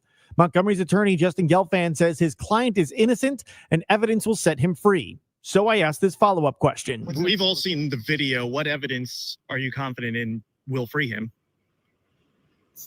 There's no question that Missouri law gives the sheriff's office for the city of St. Louis the ability to enforce certain criminal statutes based on violations of criminal law. Montgomery's attorney did not elaborate about which statutes he was enforcing while having Ross detained. Sean Malone, KMOX News. Police in 4 counties are a step closer to getting a new training facility. St. Louis, St. Charles, Franklin, and Jefferson counties have approved a new regional law enforcement training center to be built. Jefferson County Sheriff Dave Marshak says the main goal is to get all the departments trained under one roof. I think the challenge today for law enforcement is a huge disparity among the type and quality of training. And what we're seeing with the different departments and the different department sizes, it continues to be a challenge. So I think bringing all of the great instructors and the great leaders under one facility gives opportunity for those other communities to invest in their police officers properly. The next step is to select a site, probably near I-64 and Highway 141. The new center will in part be funded by a $50 million state grant, but the overall price has not been determined yet. St. Louis County Executive Sam Page pleads not guilty today to felony and misdemeanor charges that he misused public funds. The indictment is related to a county-funded mailer about Proposition B sent out before the April election. The next court hearing is scheduled for September 23rd. Ken Waller, Jefferson County's first ever county executive, will be laid to rest on Saturday. The desk that I occupy now is the desk that Ken used to sit at. Current county executive Dennis Gannon says Waller was a big part of Jefferson County's flip from Democrat to Republican politics. You know, that's funny. I looked at pictures of him when he appeared to be really, really super young, and it's sad. But he'll, you know, I just pray for Trina and Mrs. Douglas. Waller had just announced his bid for state senate at the beginning of August. He was 63. Stuart McMillan, KMOX News. And the funeral service for Ken Waller will be held Saturday at 10:30 at Grace Life Chapel in Peevely. Major League Baseball's media rights are in the process of changing again, but in St. Louis, listening to and watching Cardinals games continues to be fairly easy. As there continues to be a lot of talk about Major League Baseball's television rights, one thing that will not change is Cardinals baseball on KMOX. Cardinals Senior Vice President for Business Operations, Anuk Karunaratne, says the relationship between the club and KMOX is an important one. You can go pretty much anywhere in the country and find Cardinal fans. Within concentric circles of St. Louis, there's still an incredibly passionate fan base. And I think a lot of that has to do with our early partnership with KMOX and being the southern and westernmost team in the country for many, many decades. And KMOX taking us into households, into living rooms all across the country. Karunaratne adds that the free TV games that were added this year on KMOV and Matrix Midwest, in addition to the direct-to-consumer streaming option, has resulted in increased ratings, even with the club having a tough season on the field. Matt Pauley, KMOX Sports. And the comments from Karunaratne are part of an extended interview on Cardinals business that he had with Matt Pauley that you can hear in its entirety during the 7 o'clock hour of Sports Open Line tonight. It is 6:06 right now. And so let's get you to Roger Brand at the traffic center. What we have right now is out in the Wentzville area. If you're headed out to Wentzville right now on westbound 64 or 70, the trouble's on 70. There's a crash westbound 70 right at 61. I can't see what lane is blocked, but traffic is bogged down at Bryan Road and jammed by the time you get to Lake St. Louis Boulevard all the way out to that crash. Again, westbound 70 at 61. Westbound 64, Tam Avenue through McCausland's a little heavy, but it's bogged down from 364 all the way out to 70 after that. If you're on southbound 170, Brentwood down to 64 is backed up. Eastbound 64 heavy through the Innerbelt. And this crash is still on the shoulder. Southbound 55 north of Imperial. Traffic is still very heavy back pretty close to Richardson Road because of that incident. I'm Roger Brand in the Michaels Flooring Outlet.com Traffic Center.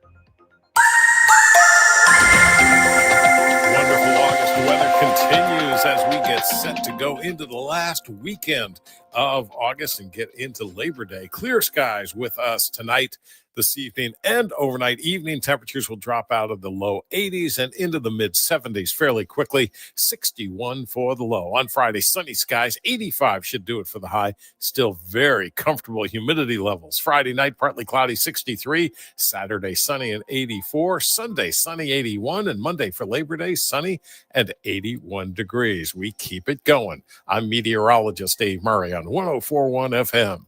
KMOX. At the moment, downtown St. Louis, sunshine, 81, feels like 84. I'm Michael Calhoun, KMOX News.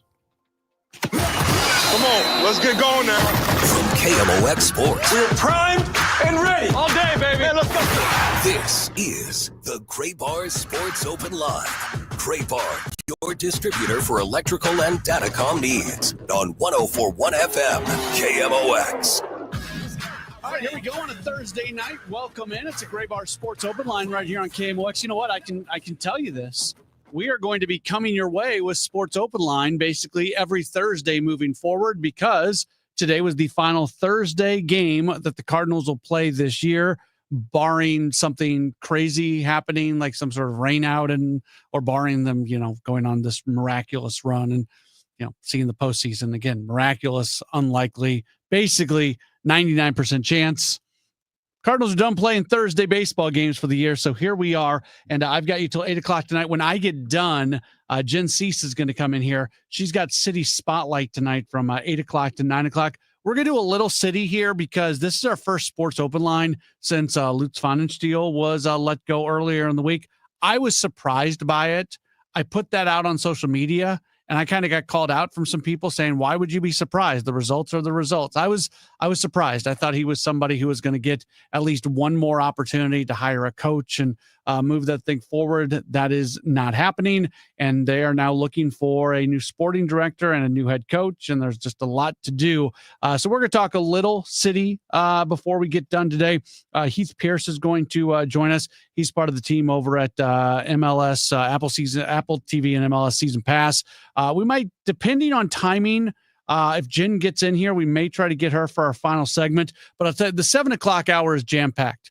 And I really, I'm not trying to beg you to be tuned in. That sounds pathetic. So that's not what I'm doing here. But I would encourage, instead of begging, let's go with encouraging. I would encourage you to be tuned in during the 7 o'clock hour, because I got the chance to talk with Anouk Karuntarante, and he is the senior vice president for business operations with the Cardinals. He's the guy who really oversees the day-to-day business operations, so everything non-baseball, and just what the Cardinals are trying to do. So yeah, we talk about attendance. Did not run away from the attendance issues. We talk about that. We talk about ticket prices, because there's been a lot of talk on social media about these exorbitant increases that are coming with season ticket prices. Well, there's also a lot of misinformation out there, and Nook shared with me what exactly is happening and their motivation on some of these things, and some of the tickets that are actually going to have prices reduced for next year. So we're going to get into that. Going to talk about the media situation with radio and TV. Just a lot of things to get into. Some of the things that they're trying to do moving forward from a fan perspective, fan entertainment perspective. So that I spent a lot of time with them. We talked for about 35 minutes. I was able to cut that up into about 3 segments. So the first 3 segments of the 7 o'clock hour are going to be in this interview. And I think you'd enjoy it if you're a Cardinals fan and kind of have a vested interest in what's going on over there. And I think most Cardinals fans, if you are a fan of a team, you have a vested interest in what's going on with the organization. So I would encourage you to be tuned in. So let's get started just after the 7 o'clock news here on KMOX. Wanted to make sure to have enough time to get that in. Bernie Miklasz is going to join us here in about 8 minutes or so. Cardinals win today. Good win. It was a fun game. It was an entertaining game. I said this to Kevin Wheeler earlier today when we were doing Redbird Rush Hour. Where I'm at right now, and I like to say, I try not to tell fans how to be fans. Every once in a while, if something's going on where a group of fans is doing something a little bit wacky, I'll say, hey, that's a little wacky. But I try to let fans be fans and take in the games and be a fan in any way that they want to do so. I'm not always successful in that endeavor, but that's always my goal and how I treat these things. But I would encourage you, I think the way that I look at it at this point, where there's there's not a lot to play for in terms of wins and losses because they're not going to be a playoff club, right? That's where they're at, barring something miraculous. And talking about miracles is not really the thing to do. So barring a miracle, this is not going to be a playoff club this year. What do you take away in the final month of the season? Do you just turn off the TV and turn off the radio because there's not a chance for postseason? I hope not. That's not what I would do. And what I would encourage people to do is enjoy the moments, because the moments can be cool. And sometimes the moments come from a team standpoint, and sometimes the moments come from an individual standpoint. Today was both. That game today was an entertaining game. It was a 4-1 win.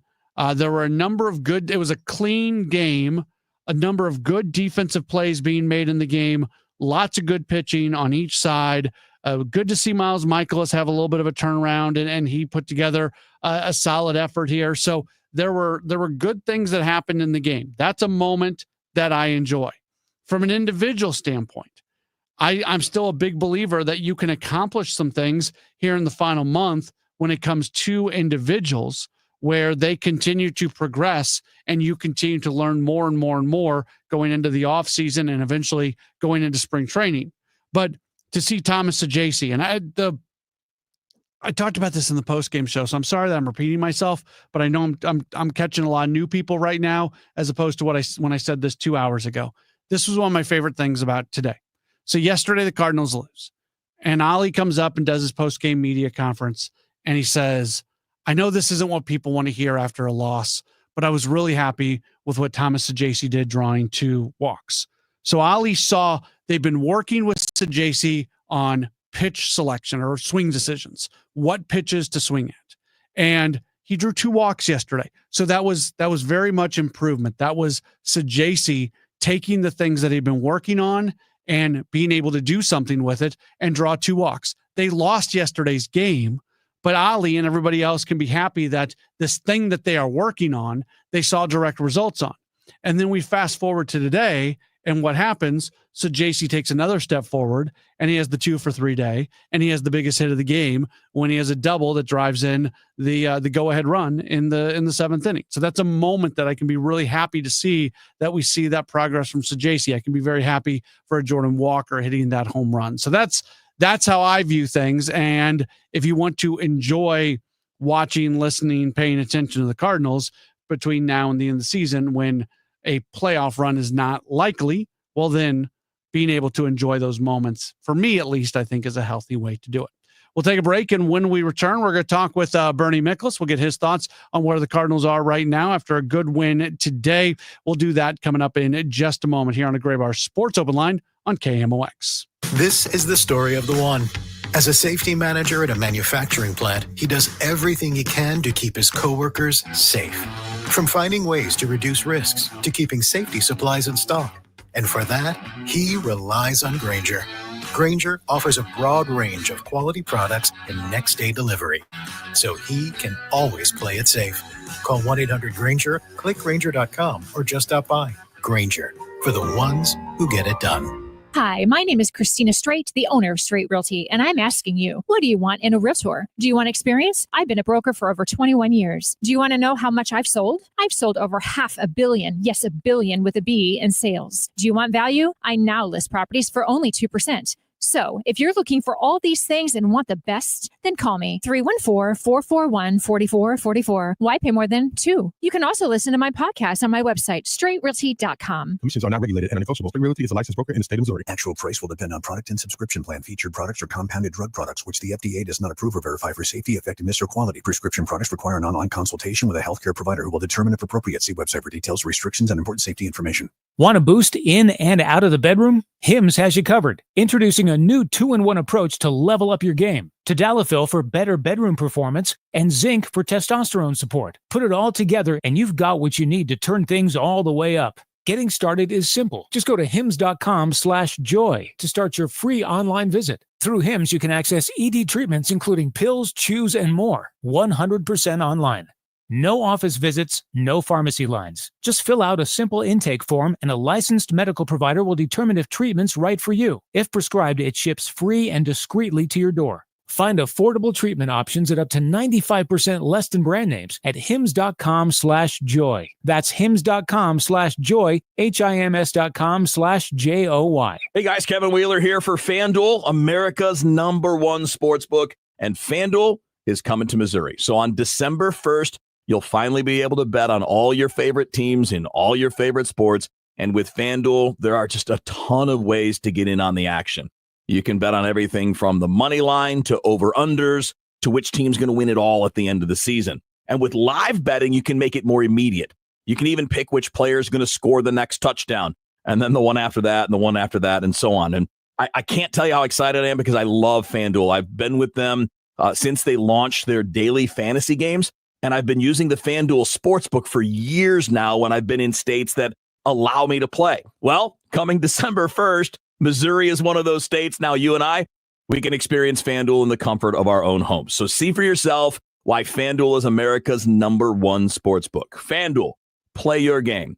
21 and older and present in Missouri. Gambling problem? Call 1-800-GAMBLER. Calling all future sportscasters. Sharpen your skills and learn from the best of the Missouri Broadcasters Association Sportscasters Forum, Tuesday, September 16th in St. Louis. Join Cardinals beat reporters, broadcasters, and the legendary John Rooney, the voice of the Cardinals, for insider sessions on play-by-play, interviewing, reporting, and more. Then cap the day with a Cards-Reds game at Busch Stadium. Open to college students and broadcasting pros. Just $10 for students, lunch, and a game ticket. Space is limited. Register by September 2nd at MissouriBroadcasters.org.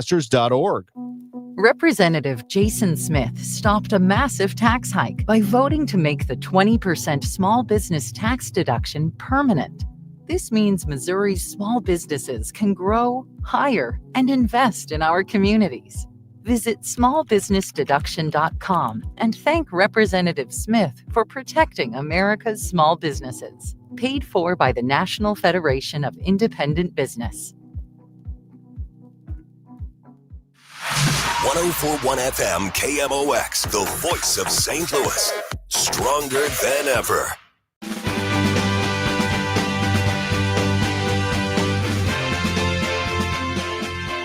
It's Graybar Sports Overline right here on KMOX. We've got a lot coming up on the program. Again, during the 7 o'clock hour, we've got about a 35, 40-minute conversation with Anouk Karuntarante. He is the Senior Vice President of Business Operations with the Cardinals. Talk through a lot of things like attendance and ticket prices and everything. So I think you'll be interested to hear that. Right now, we're very happy to welcome on to the program, brought to you by Saliga Heating and Cooling. It's our good friend, Bernie Miklas. Bernie, always appreciate your time. How are you? Oh, I'm always very happy to have a chance to visit with you. How you doing? I'm great. I'm good. I listened to Oliver Marmol talk about something last night, and I'm really glad we're talking today because I wanted to get your thoughts. Last year, we spent a ton of time talking about the Cardinals' inability to hit velocity, and we haven't talked about it as much this year, yet it was something that was brought up yesterday by Ollie. And Bernie, it still very much is an issue. This is a team that doesn't have a lot of guys that have the ability to turn on 100+ mile per hour pitches. It's pretty alarming, and you can even dial it down a little bit. Like I was doing my own research today, and frankly, I took it from their offense was really good for basically, almost to the end of June, but since June 30th, their offense has just been on a slow, steady decline. And the only reason I'm bringing that up, I wanted to look at the collapse and I wanted to see this fastball factor in the collapse. And it's really, really bad. Talking about 95, any kind of pitch is 95 plus miles an hour. The Cardinals have, I think they are 29th in batting average and 30th in slugging and right on down the line. And, then I looked at individual hitters, and it's just not a lot of them are, can handle the high fastball or any kind of four-seam fastball. I don't know what the answer is, and I said this in something that I wrote, earlier today. That I'm not even joking when I say it. I think we're going to see under Chaim Bloom and Rob Cerfolio and all of those really smart people. I think they're going to start scouting hitters differently. Mm-hmm. I mean, how can you not, in effect, say, well, wait a minute. We have to look for guys that have shown a consistent ability to handle high velocity stuff and do well against it. Just like the Cardinals under Chaim Bloom, working with Randy Flores this year, decided, well, we need guys who can throw hard. We just don't have enough of them. And they made a concerted effort to change their philosophy. Does it sound silly that I think they got to change their philosophy when it comes to velocity with their hitters too. They need guys who can hit that stuff. Yeah. I'm not trying to be a smart aleck here, but when the opposing team's scouting report can be throw fastballs, that's not good. No, that's exactly right. No, you're not being a smart aleck, because it's true. And here's the deal, and I won't bore you with numbers, but I went and looked at every other category since June 30th, right? The Cardinals hit changeups. They hit breaking pitches pretty well. They handle curves and sliders pretty well. I mean, they're not like awesome against the sweeper, but that's true of a lot of teams. So to your point, it really is that simple, because it's like, well, don't waste time with throwing junk, because just go right after them. It makes it a lot easier for pitchers to game plan. We've discussed this a lot, but I'll bring it up again. It's the guys who are on the team right now. Many of them are nice players. Many of them are players that you can win games with, but they can't be your best players. And that's the problem here, Bernie, that they don't have upper echelon talent right now on this roster. Well, absolutely. And I'm going to, pardon me for using like a fairly recent bit of baseball parlance, but, in major league clubhouses and sort of in the whole major league insider culture, so to speak, I know broadcasters have picked up on it too. There's two kinds of hitters. There's guys and there's dudes. Mm-hmm. And guys are, and this is to your point, guys are major league players. They're regulars. They're solid. They're average, maybe a little bit above average. They're fine players. They're called guys. The dudes are star players who can elevate your team simply by themselves. And if you have two or three of them, if you have like 2-3 dudes in your lineup, your offense will be good. The Cardinals have too many guys and not enough dudes. That's what it comes down to. It happened quickly too, because 3 years ago, when Goldschmidt and Arenado were top 3 MVP guys, you had 2 dudes right there. And that was, I remember being in Milwaukee. I think I've said this a million times, so I've probably said it to you. When I was covering the Brewers and they're playing the Cardinals, it just always felt like those 2 guys were coming back around, and you were always thinking, when does that duo come back up? And having that in the lineup impacts everything else in the game. There's no doubt about it. And in addition to Goldie and Arenado, and they were great first and third, as everybody knows, in the MVP voting that year. But then, you look and you had Albert Pujols was a dude. He had an OPS plus of 151. He hit 24 home runs, most of them in from the middle of June on. Lars Nootbaar had his best season. He was kind of a dude. Donovan was good. They had like 7 or 8 guys who were above league average offensively, but they had at least 3 dudes with Goldie and Pujols and Arenado. And they had a couple of younger guys who looked like they could turn into dudes. And that hasn't quite happened. But to your point about 2022, they were loaded with that kind of talent. They really were. Yeah. It's people keep talking about this Cardinals team being boring, and then they always make that next jump to small ball, whitey ball, yada, yada, yada. Can't play it. It doesn't matter if you can or not. If you want to say the team's boring, the team's not boring because they don't put the hit and run on. The teams, you can argue they're boring is because they don't hit home runs. St. Louis has got a fetish for small ball. And listen, I love small ball, but this team does not play it well. And this is, without sounding like a jerk, and I do, and I apologize, it's like, know your team. In other words, if you follow the Cardinals, you got to do a better job of knowing the team. Like, you don't sit there, you got to play small ball when this team is really bad at it. They don't steal bases well. They're one of the worst teams in the league statistically in productive outs, moving runners over. They don't run the bases well. They have a terrible sacrifice bunt success rate. They're down there in the rankings for sack flies and everything else. So everyone would say small ball, small ball, small ball. Well, who are these players that are going to do it? They don't have that kind of style of a team. So I don't understand it.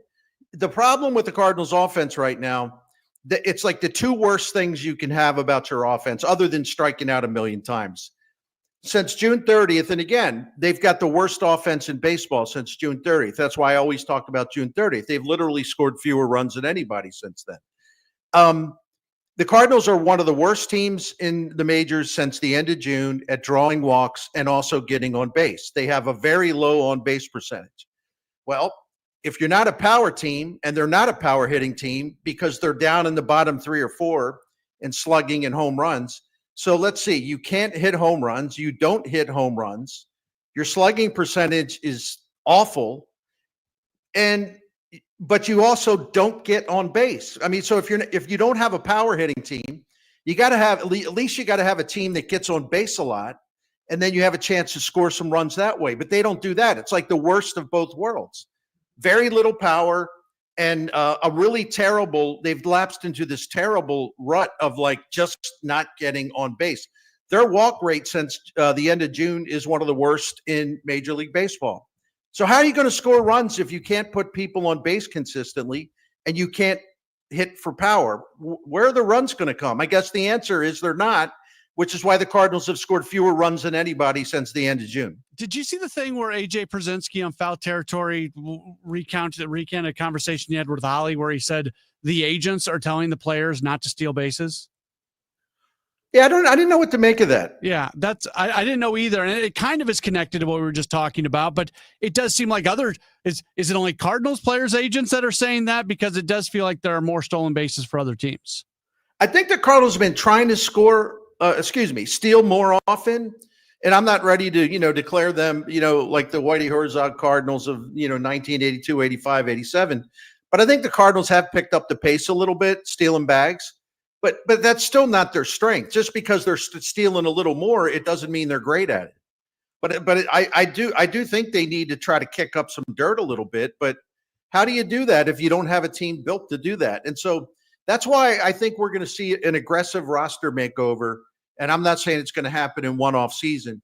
You can't have a team that can't hit fastballs, that can't hit for power, that can't draw walks and get on base at a high rate. I mean, that's basically a dead offense. That is a dud offense because you don't have any real strength. He is Bernie Miklasz. You hear him all the time here on KMOX, not just on this show, but on Redbird Rush Hour and Gas House Gang. He's part of the team over at STL Sports Central. Daily written content. If you're not reading his daily Cardinals column, Redbird Review, you're missing out because it's great stuff. And he puts a lot of work into it, I know, because I see all the numbers he looks up. And it's a great resource for Cardinals fans out there. Bernie, we appreciate your time, and we know you wouldn't be here without the help of the good folks over at Saliga. Yeah, I love Saliga Heating and Cooling, and I sincerely mean that. This family has owned the business, the Saliga family, since 1927, 4 generations. And I come from a family that had a generational business like that, where all the kids, all the grandkids, worked in the family business, and it went on like that for 30, 40 years.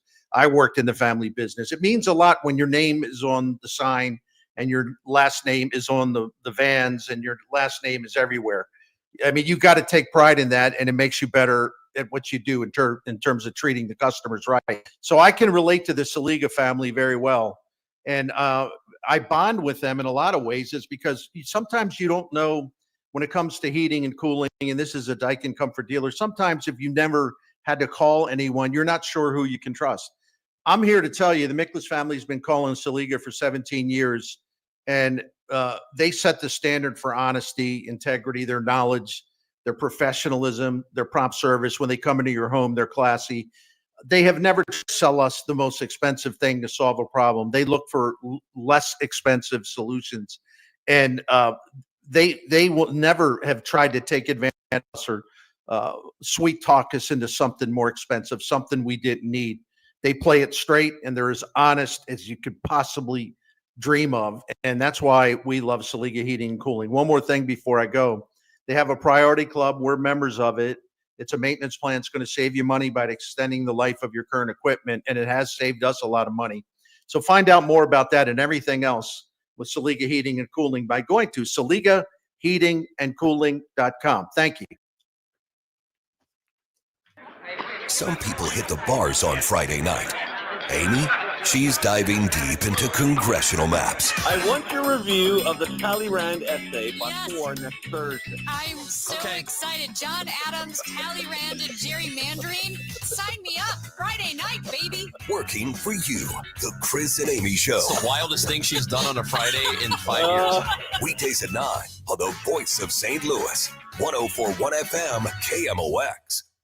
Missouri, get ready! DraftKings Sportsbook, America's top-rated sportsbook app, is coming soon to the Show Me State. Later this football season, you'll be able to bet same-game parlays, money lines, props, and more right here in Missouri. Whether you're backing Kansas City to dominate on Sundays or sweating your basketball picks, DraftKings Sportsbook brings everything you want to elevate your game day, including live in-game betting, lightning-fast payouts, and endless ways to get in on the action, all right from your phone. And when we go live in Missouri, you'll be betting from home with the top-rated sportsbook trusted by millions. Safe, secure, and ready to deliver the action like never before. Download the DraftKings Sportsbook app and use code KMOX now to gear up for launch in Missouri. Be the first in line for exclusive promos and can't-miss offers. That's code KMOX in partnership with DraftKings Sportsbook. Gambling problem? Call 1-800-GAMBLER. 21 and over. Physically present in Missouri. Eligibility restrictions apply. Terms at DraftKings.com/sportsbook. Subject to regulatory licensing requirements. The smartest way to do your homework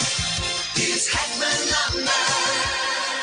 Warm weather means homework for homeowners. And for 80 years, Hackman Lumber has been the trusted name for home improvement. If your homework means a new deck, turn to the deck experts at Hackman Lumber. Browse the largest inventory of decking materials and accessories in Missouri. Talk with our experts about treated lumber, cedar, TimberTech, Trex, Envision, Decorators, and Duralife to find the perfect deck for you. Choose from endless railings, balusters, and LED deck lighting options. Hackman Lumber has been serving homeowners and pros for 80 years, and they will not be undersold on in-stock decking materials guaranteed.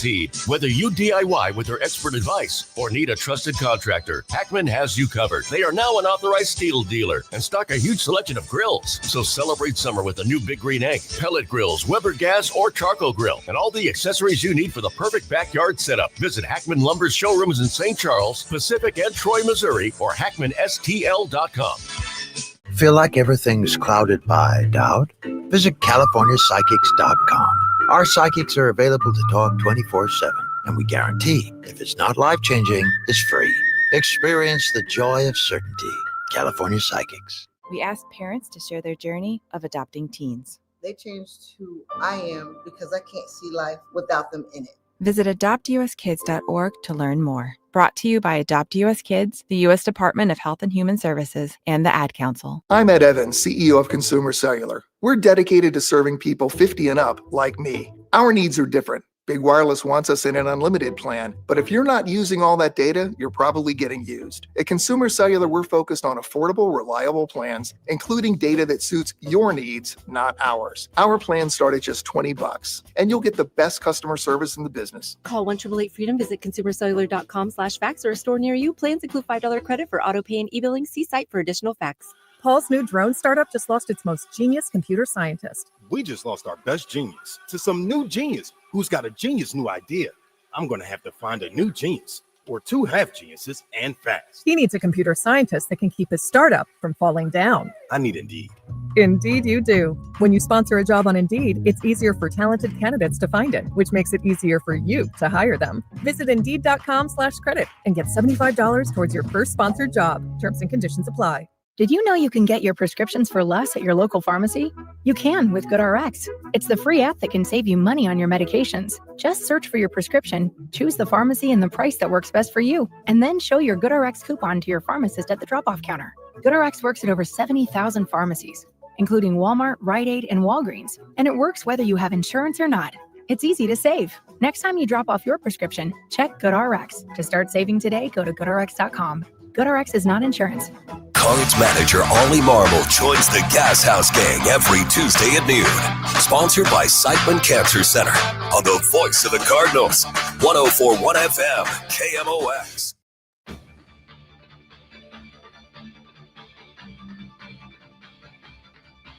Back at it on the Gray Bar Sports Open Line. My name is Matt Pauley. Great to have you with us. We are efforting right now Heath Pierce from Apple TV and MLS Season Pass. A guy who played MLS soccer, played a number of years, also played in Europe as well, and he's going to be part of the broadcast. So we hope to be able to get him with us in just a few minutes.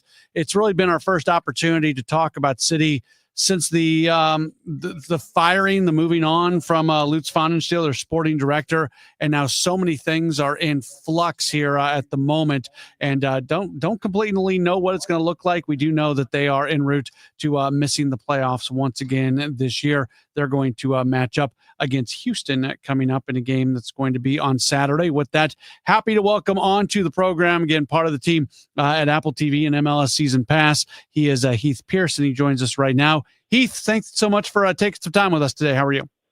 I'm doing all right. Thanks for having me. Hey, what was your initial reaction when you heard that City had moved on from Lutz Pfannenstiel?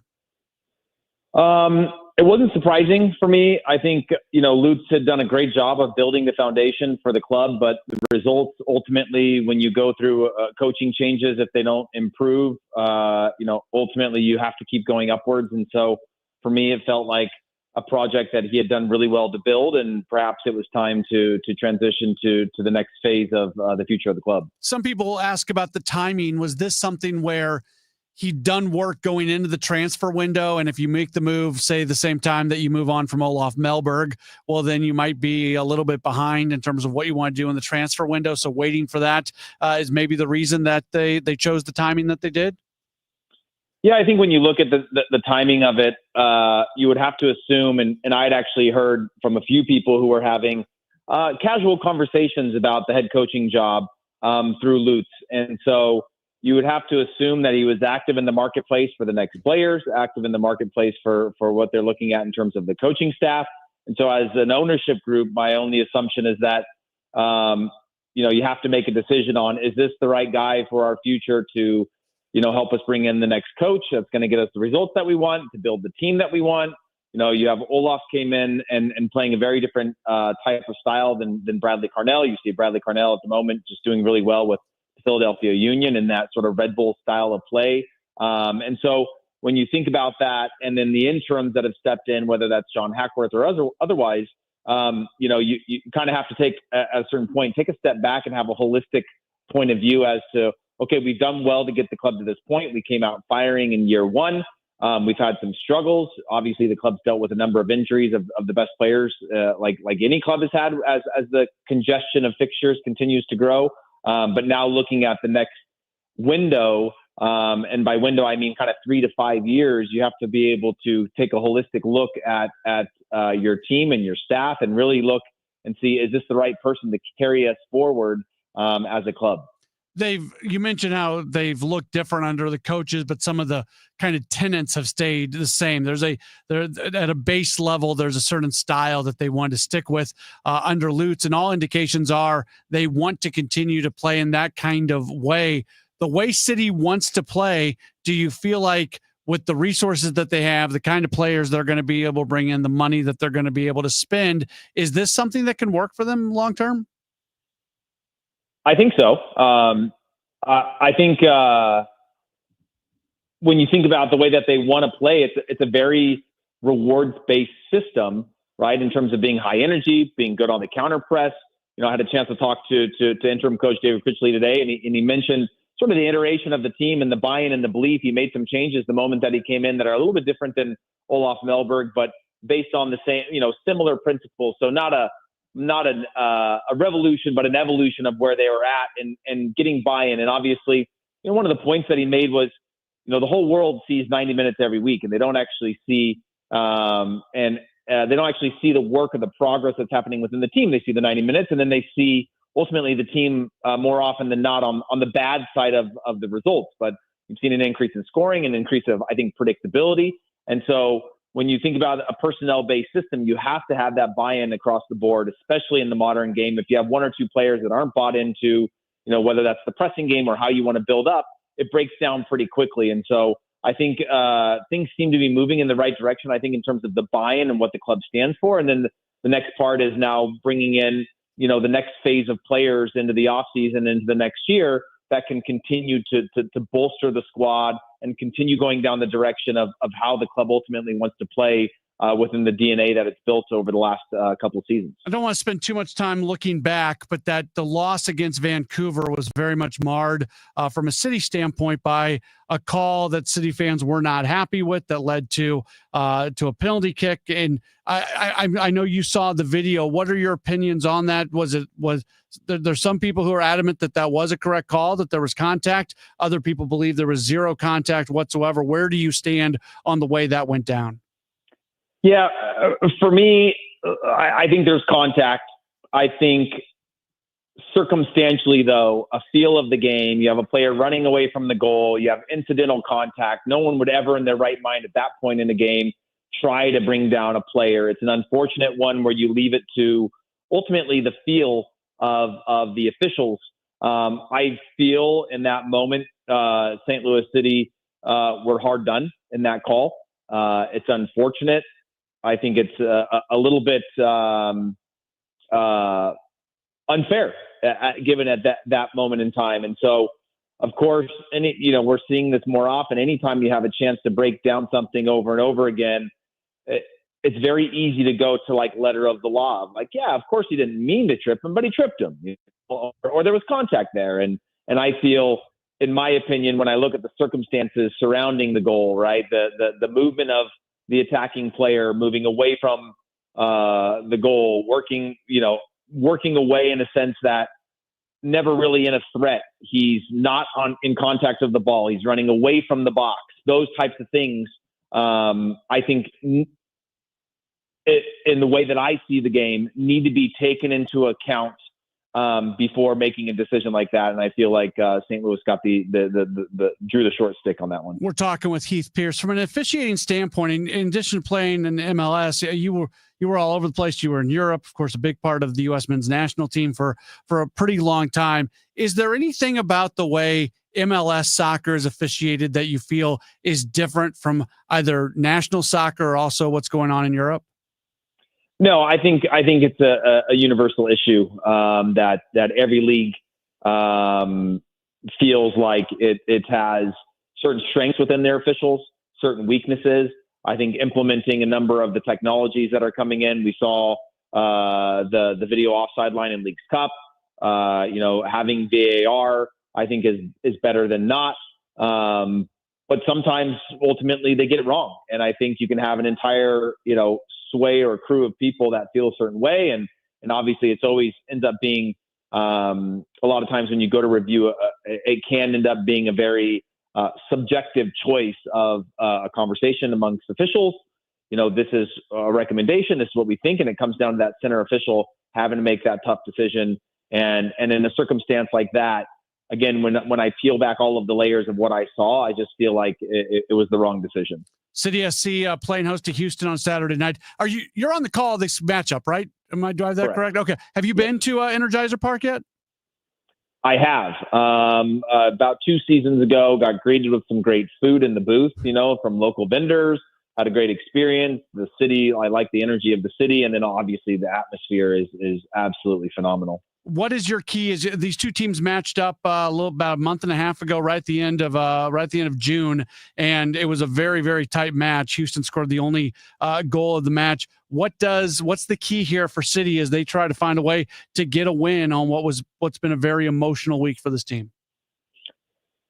Well, I think it's about discipline, right? You saw, you take away that goal from Vancouver, but it's still those late goals against. I think, getting into dangerous spots more consistently is a theme that's trending in the right direction. Scoring more goals is trending in the right direction for St. Louis. But against Houston, they play with a high energy as well. They're vulnerable, right? They're a little bit fragile in terms of a team right now. I know the mood within the locker room is really good. I think when you get to this point of the season, especially for Houston, who have a much closer but still a distant picture of reaching the playoffs, it becomes very clear what the objective is, right? They have to come to St. Louis and they have to leave with all 3 points. And that can either be a strong positive of momentum to ride that energy for Houston, or St. Louis can look at it a different way and say, hey, if we're disciplined in the right ways, eventually Houston has to take chances that we might not otherwise have to take, that are going to leave them exposed or vulnerable for us to be able to capitalize on. And then it ultimately comes down to the boxes, right? Box defending for St. Louis, and then being dangerous on the attacking end. We know that the front four from St. Louis are continuing to improve and get better and better. It's good to see sort of that consistent lineup in these over these last couple of games on the attacking end. But it's just about having that ruthless mentality in front of goal. I think this game does get, it's going to come down to transitions of who can sort of capitalize on transitions where one of the two teams is exposed, but it's still going to come down to box defending and box attacking. And I think who can be more efficient in that is going to get the better of this game. Heath Pierce, he's part of the team with MLS Season Pass on Apple TV. If you don't have it yet and you're a soccer fan, I don't know what you're waiting for. Their presentation of the game is absolutely spectacular. They provide every single minute of MLS soccer for you, plus studio programming, other features. It is really, really good, and you should check it out for yourself. Heath, appreciate the time. Enjoy your time in St. Louis, and we'll talk again down the line. Thank you so much for having me. Very good. That's Heath Pierce joining us on the program. We'll take a break. We'll come back. We'll wrap up hour number 1 of the program and get you set for a cool interview that's going to be coming up during the 7 o'clock hour. It's Gray Bar Sports Open Line on KMOX. Calling all future sportscasters. Sharpen your skills and learn from the best of the Missouri Broadcasters Association Sportscasters Forum, Tuesday, September 16th in St. Louis. Join Cardinals beat reporters, broadcasters, and the legendary John Rooney, the voice of the Cardinals, for insider sessions on play-by-play, interviewing, reporting, and more. Then cap the day with a Cards-Reds game at Busch Stadium. Open to college students and broadcasting pros. Just $10 for students, lunch, and a game ticket. Space is limited. Register by September 2nd at Missouri Broadcasters.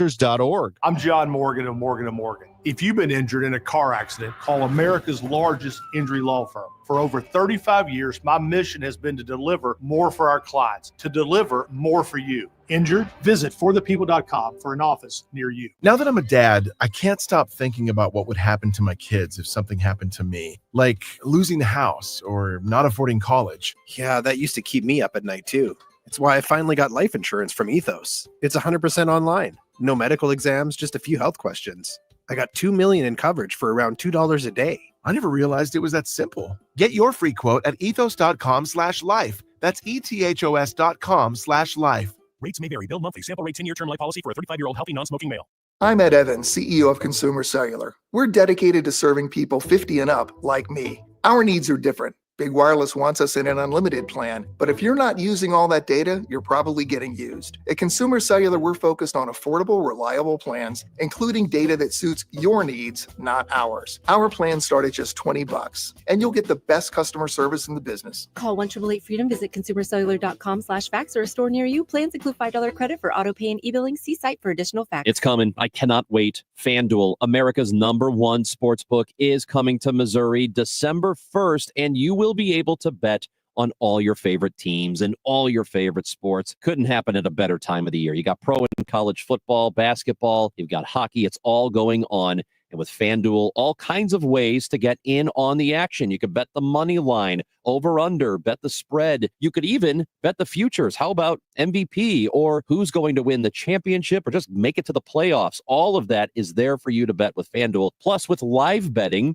you can even pick which player is going to score the next touchdown and the touchdown after that. I love to live bet when the game is happening. It's a lot of fun. And with the downloaded FanDuel app on your phone, you can do it now and get used to it because the app is going to be available to use live in Missouri in December. See for yourself why FanDuel is America's #1 sportsbook. FanDuel, play your game. 21 and over, present in Missouri. Gambling problem? Call 1-800-GAMBLER. For all station contest rules, go to KMOX.com/rules. Welcome back to the Gray Bar Sports Open Line. Once again, Matt Pauley on KMOX. Wrap up hour number 1 of the program. Here's what's coming up in hour number 2. Most of the hour is going to be spent with Anuka Karuntarante. He is the Senior Vice President for Business Operations for the Cardinals. We're going to talk about the business side of the organization, and that's just about everything. Yeah. We get a million messages about attendance and ticket sales and things like that. And even though that's not my favorite thing to talk about, we indeed are going to touch on that and a few other things as well. So hopefully you stick with us through the 7 o'clock news. What's on Deck is presented by Chesterfield Fence and Deck. The sign you have the very best, chesterfieldfence.com. Cardinals are set to open up a 3-game series in Cincinnati against the Reds. Kind of a weird schedule quirk where they're home all week.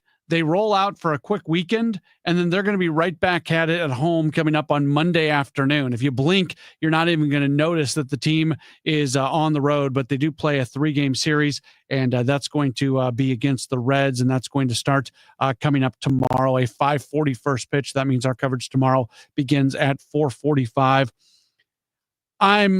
This upcoming series, the starting pitching interests me. The Cardinals list Matthew Liberatore, Michael McGreevy, and Andre Pallante. After Palante's last start, when I listened to Oliver Marmol in his postgame, I thought to myself, there's no way Pallante makes his next start. You know what? Exact same thing happened to me earlier this year with Eric Fedde. Fedde had a terrible start. I listened to Oliver Marmol, and I said, there's no way he makes his next start. I said it on the postgame show, and lo and behold, he made his next start. I'm not trying to, I can be wrong. That's fine. I'm not worried about that part of it, but digging in a little bit on this, and I'm going to sound arrogant when I say this. I'm really not trying to sound arrogant. Like, I've been around long enough to know like the keyword, the tag words that are used when decisions where a guy's probably not going to make his next start. Right. And now, maybe Pallante does not make the start on Sunday. Maybe they've just got him in the rotation right now because they're not ready to make an official declaration, and that could be. But he could also make his next start. I find it to be very interesting that words are said this year after games that make you believe that somebody is not going to be still in the rotation, and then all of a sudden they're still in there, and it makes me wonder where the decision-making process is coming from. I have a lot of questions about this, but yeah, so watching Pallante on Sunday, if he is in there, is interesting to me. And then what's going to happen with Matthew Liberatore is also something that he's a guy who's having a hard time holding velocity. And that's the main thing. And I don't think it's building back quite the way they wanted it to build back. And that's where he's at right now. Okay, so we have just a moment or so left here in the program, not the program, the first hour of the show, excuse me, as we're, again, Anouk Karuntarante is going to be our guest in the 7 o'clock hour, and we hope to be able to, we hope that you enjoy the conversation, because I think it's going to be, for you, it's a good opportunity to get a look inside the business operation of what's going on with the Cardinals. So that's coming up in just a few moments after the 7 o'clock news right here on KMOX. You're listening to Leaf Filter Radio, and the guru of gutter protection himself, Chris Coonahan, is here to take your most pressing leaf-related questions. Hey, everybody, Chris here. I understand we have Ron on the line. Ron, where are you calling from? Uh-oh. Ron, are you calling from a ladder? Well, I was. I wanted to ask Chris what I need to do to get my gutters ready to have leaf filter installed. Oh, Ron, you don't have to do anything. A Leaf Filter Trusted Pro will come out and clean out your gutters, realign and seal your gutters, and install Leaf Filter, America's #1 gutter protection system. So I didn't need to get on this ladder? Ron, Leaf Filter Trusted Pros are in your neighborhood and ready to help. Just visit leaffilter.com/deal to schedule your free gutter inspection and get up to 30% off. Thank goodness. What was that site? That's leaffilter.com/deal for your free gutter inspection today. See representative for warranty details. Promotion is 20% off plus a 10% senior or military discount. One discount per household. Hey guys, Glover here for my friends at Cantor Injury Law. So as you know, I'm a lawyer, haven't practiced in a long time, but I did plaintiff's work and defense work, so I have a pretty good understanding of it. I have a pretty good idea of who's who in the firmament of plaintiffs, attorneys. And for my money, Mark Cantor is the guy. He's a great attorney. He is a great practitioner. He's put together a great team. He was born and raised here. He lives here. He works here. He wins here. Call 314-628-ALL-9s or CantorInjuryLaw.com. The choice of a lawyer is an important decision and should not be based on advertising. Thank you, St. Louis, for making Genesis of St. Charles the #1 Genesis dealer in Missouri for 2025. We know your time is valuable. That's why every purchase comes with 3 years of complimentary Genesis service valet within 125 miles. We're closer than you think. That means complimentary vehicle pickup and delivery, plus a loaner vehicle at no additional cost. Or want something new? We'll bring the test drive to you. Visit genesisofstcharles.com today. Based on GMA sales records for 2024, see dealer for details. If you have unfiled taxes or are in debt to the IRS, this is important news. Did you know the IRS has programs specifically designed to help people struggling with tax debt? Powerful tax assistance programs that can save you thousands if you qualify. No one knows these programs better than the experts at Optima Tax Relief, America's most trusted tax resolution firm, A-rated by the Better Business Bureau. Their award-winning team of tax attorneys and licensed professionals have resolved over $1 billion of tax debt for their clients. One call to Optima can start the process, helping to end your worries about wage garnishment, asset seizure, and other IRS actions. Make sure you're getting the best options to solve your tax problems. Call the experts at Optima today for a free confidential consultation. Call 800-473-9933. 800-473-9933. 800-473-9933. Optima Tax Relief. Some restrictions apply. For complete details, please visit OptimaTaxRelief.com. You're listening to Leaf Filter Radio, and the guru of gutter protection himself, Chris Coonahan, is here to take your most pressing leaf-related questions. Hey, everybody. Chris here. I understand we have Ron on the line. Ron, where are you calling from? Uh-oh. Ron, are you calling from a ladder? Well, I was.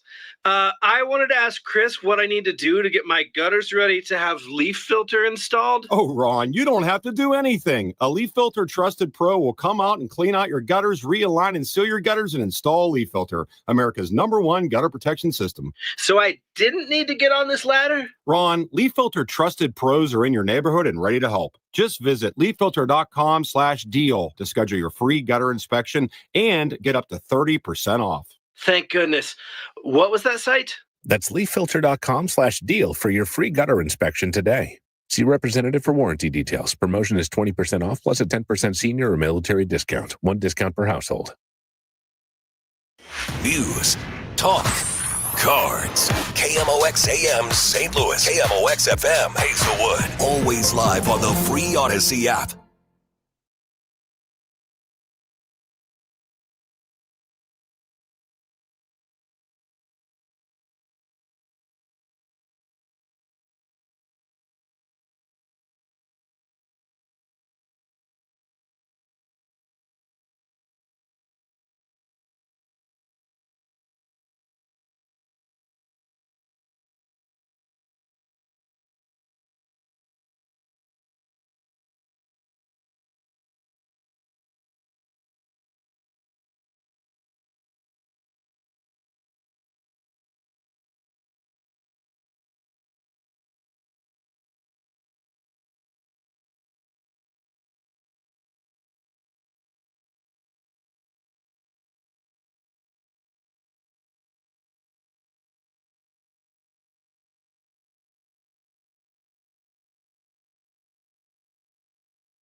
At 7:03, we've got some sunshine. It's setting 78 degrees downtown at the Arch. St. Louis City Sheriff Alfred Montgomery has been indicted by a federal grand jury on a misdemeanor count of deprivation of rights under color of law. The charges come after Montgomery ordered the deputy commissioner of the St. Louis jail be allegedly detained. Attorney Justin Gelfand, speaking on Montgomery's behalf, maintains his client's innocence. We believe that the evidence will free him, and we look forward to representing him in this case. Montgomery has agreed to not possess a firearm while the criminal case plays out, but his attorneys say they will appeal. St. Louis County Executive Sam Page pleaded not guilty today to felony charges that he illegally used public funds for a political mailer. The indictment claims Page used taxpayer money to campaign against Proposition B, a ballot measure that would have limited his power to appoint department heads. Page's office has maintained the mailer was legal and intended only to educate the public. The next court hearing is September 23rd.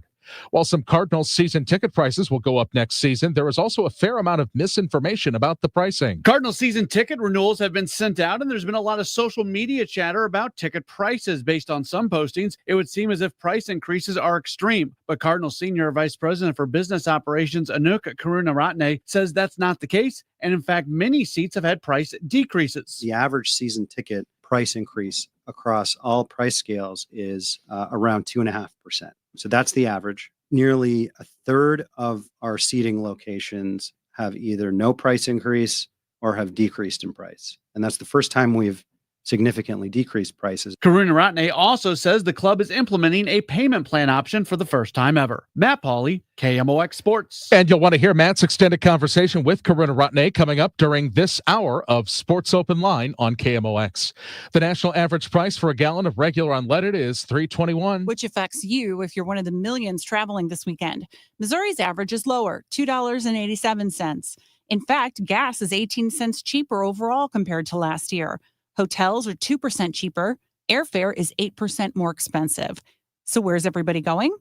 AAA reporting the most popular destination is Seattle, followed by Orlando, New York, Boston, and Anchorage, rounding out the top 5.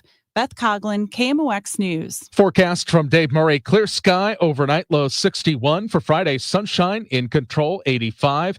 And for Saturday, 84. Sunday and Monday, 81. Right now, downtown at the Arch, we've got 78 degrees. I'm Michael Calhoun, KMOX News. Welcome back to the Gray Bar Sports Open Line. Once again, Matt Pauley on KMOX.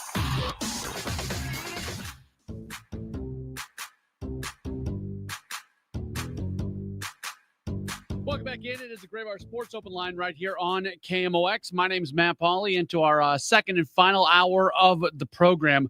The vast majority of this hour is going to be me playing for you a conversation that I had earlier today with Cardinals Senior Vice President for Business Operations, Anouk Karunaratne. He's a really interesting guy, has ties to St. Louis as he was at Washington University, came to the Cardinals from the Toronto Blue Jays. This is his second season, and this is really the first season where I feel like some of the changes and some of his impact that he wanted to have on the Cardinals have really started to come through. So I just wanted to, I've been wanting to do this really since the beginning of the year, but I'm glad I was able to do it now because we've gone through so much of the season and we've got a few more talking points to get to. But I've been wanting to talk to him for a while and kind of talk about the business operation of the Cardinals and where things are at, because there's so much to talk about, whether it's attendance and ticket sales and the media stuff going on, TV deals, all that. It really falls under his purview. So we'll get this thing started. And the first thing that I talked to him about is just what it's been like for him over the last really year and a half or so as he spent much of his first season observing. And then this has been the year where things that he's wanted to put in place have really started to indeed be put in place. Yeah, that's right. I think I was on the ground here in mid-February, so pretty close to opening day, probably too close to try to change anything at that point. So coming in, my focus was listen, learn, observe, and really try to understand, the strengths and the uniqueness of this organization, of this market, but also to just have a third-party perspective on what some of our opportunities might be, what some of our challenges are, and where we need to evolve. You had spent time in St. Louis from your time at Wash U. You spent time in Major League Baseball with the Toronto Blue Jays. So there's a familiarity with a lot of things, but not everything. As you walked in and went through that observation, what struck you? What maybe did you see with this organization that you weren't expecting to see? I don't know that I wasn't expecting to see it, but the things that stand out to me, I mean, this is such a strong baseball market, even though, right now the media coverage is, maybe suggesting otherwise. I think we have one of the strongest fan bases, if not the strongest, in the country. It's a regional fan base. It's a generational fan base, certainly different from the environment I came in from in Toronto, which that franchise is, less than 50 years old. Here, we'll soon be 150 years old. So, just the history and the tradition, probably one passion, both from our fans and from within the organization. You can tell how much people care and how much it means to them to wear the birds on the bat on their, not the uniform personnel, but from our staff, and that level of care shows through. So those are some of the strengths. I think in terms of opportunity, some of them are situational, going from a 20-year run of success into more of a transitional, at least in terms of record, period of time presents, different opportunities. And then in terms of just how consumer behavior, fan behavior, and expectations are evolving, whether that's driven by technology or media, and what that means in terms of how we have to meet those fans where they are today. Their expectations for live entertainment have evolved. The way that they consume media has evolved, and that necessitates us to think differently about how people want to engage with the Cardinals, whether that's on social media or TV or here at Busch Stadium. So I think those were some of my initial observations. I should have probably led with this, but in your job, your responsibilities from a business operations standpoint, there's the baseball side and there's the business side, and you're very involved, kind of, right there at the top, kind of leading this business operation. So, is it correct to say, for people listening, if it's not directly connected to baseball, it comes somewhat under your purview? Yeah, for the most part, my focus is on sales, marketing, our broadcast relationships. Sales being both ticket sales and corporate partnerships. And then some of our back office functions like HR, IT, strategy. So, I think that's a helpful way to think about the two sides of the house.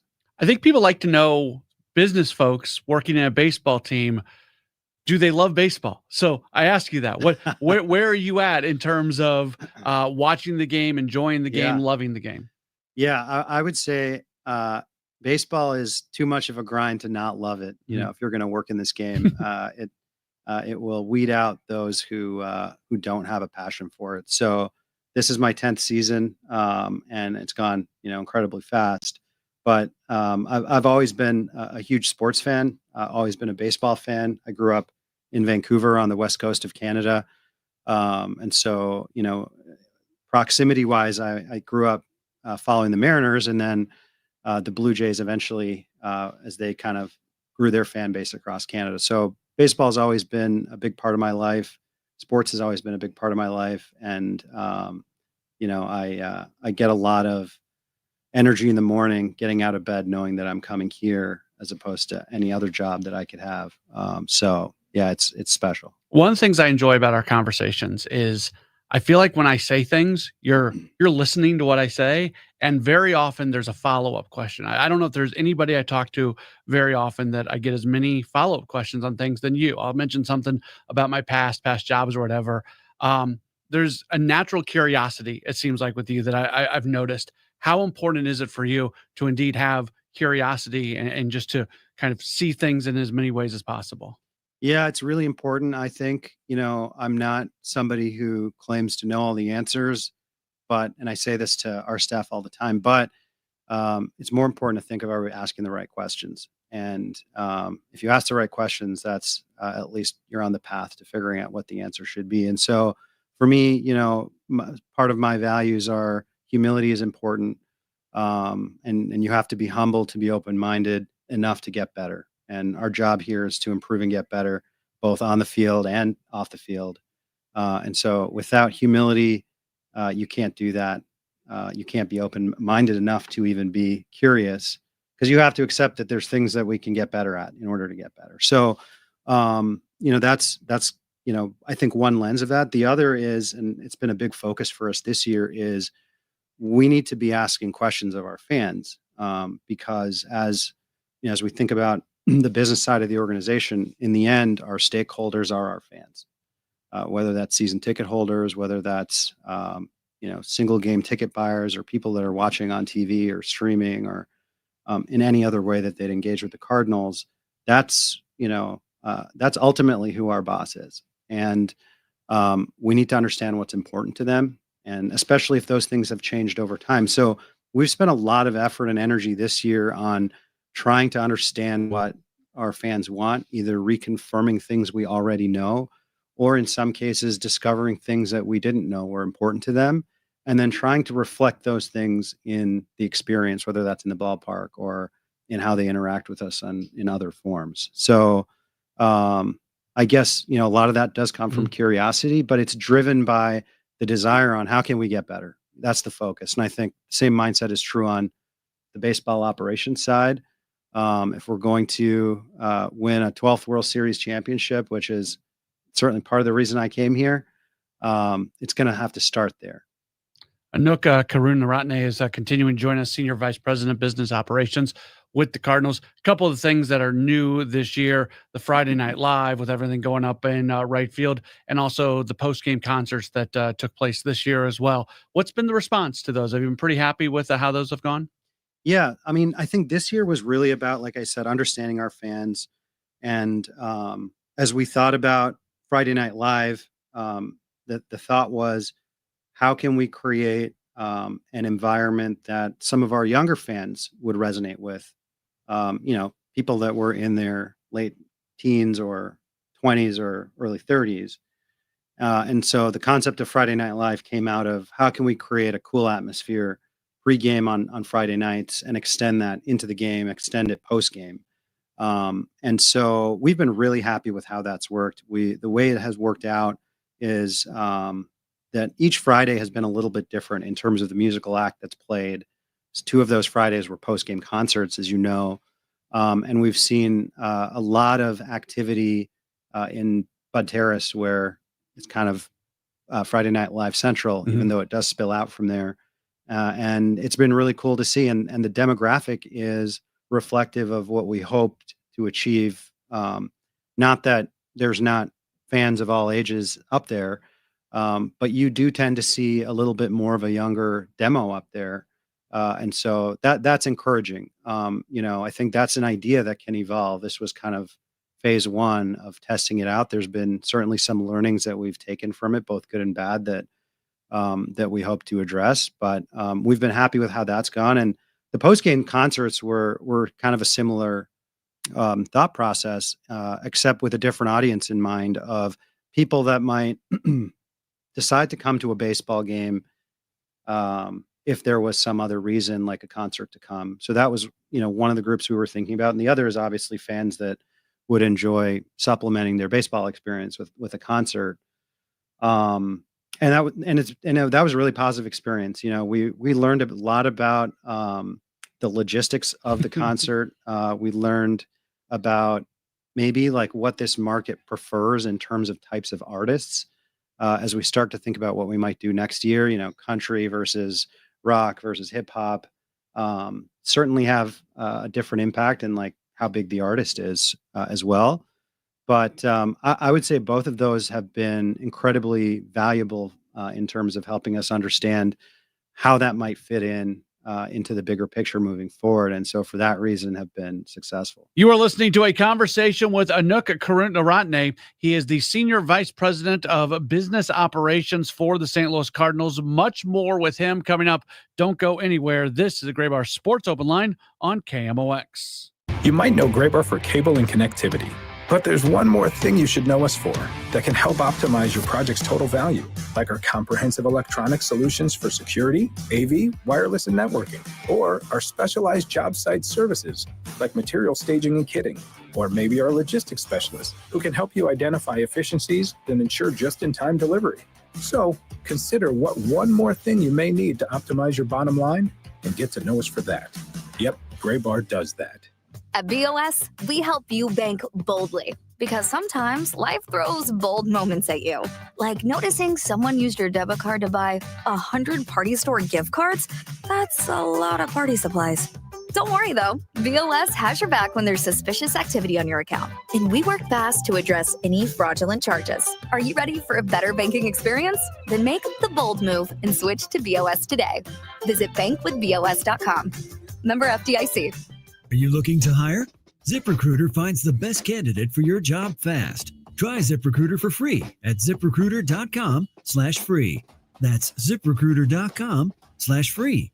ZipRecruiter.com/free. Rhino Shield is far superior to even the best traditional exterior house paint. Rhino Shield is 8 to 10 times thicker than paint and comes with a 25-year transferable warranty. Rhino Shield is the only ceramic coating company that has been chosen by Disney, This Old House, and 3 times on HGTV's Curb Appeal, where every episode is concentrated on unpainted brick, bonds and seals to stucco, wood, hardy, block, color lock, masonite, and more. No better product for those steel aluminum-sided homes that have become, chalky and tired looking. We coat sloped and flat roofs to extend their lives too. After 15 years, we've got a great reputation and a superior product. As long as it's affordable, why wouldn't you do it? Before you make the costly mistake of painting with traditional paint, you'd be best served to call Rhino Shield today. We are the experts and our evaluations are free. 877-25-RHINO or 877-25rhino.com. Tell them, ladies. No paint, don't Rhino. Go Rhino Shield. Never paint your house again. Rhino Shield. Calling all future sportscasters. Sharpen your skills and learn from the best of the Missouri Broadcasters Association Sportscasters Forum Tuesday, September 16th in St. Louis. Join Cardinals beat reporters, broadcasters, and the legendary John Rooney, the voice of the Cardinals, for insider sessions on play-by-play, interviewing, reporting, and more. Then cap the day with a Cards-Reds game at Busch Stadium. Open to college students and broadcasting pros. Just $10 for students, lunch, and a game ticket. Space is limited. Register by September 2nd at Missouri Broadcasters.org. Hi, I'm Andrew Suntrup. Buying your brand new Buick or GMC has never been easier. Here at Suntrup Buick GMC, our family-owned and operated dealership has been proudly servicing St. Charles County for over 30 years by always providing aggressive pricing, a massive inventory selection, and exceptional customer service.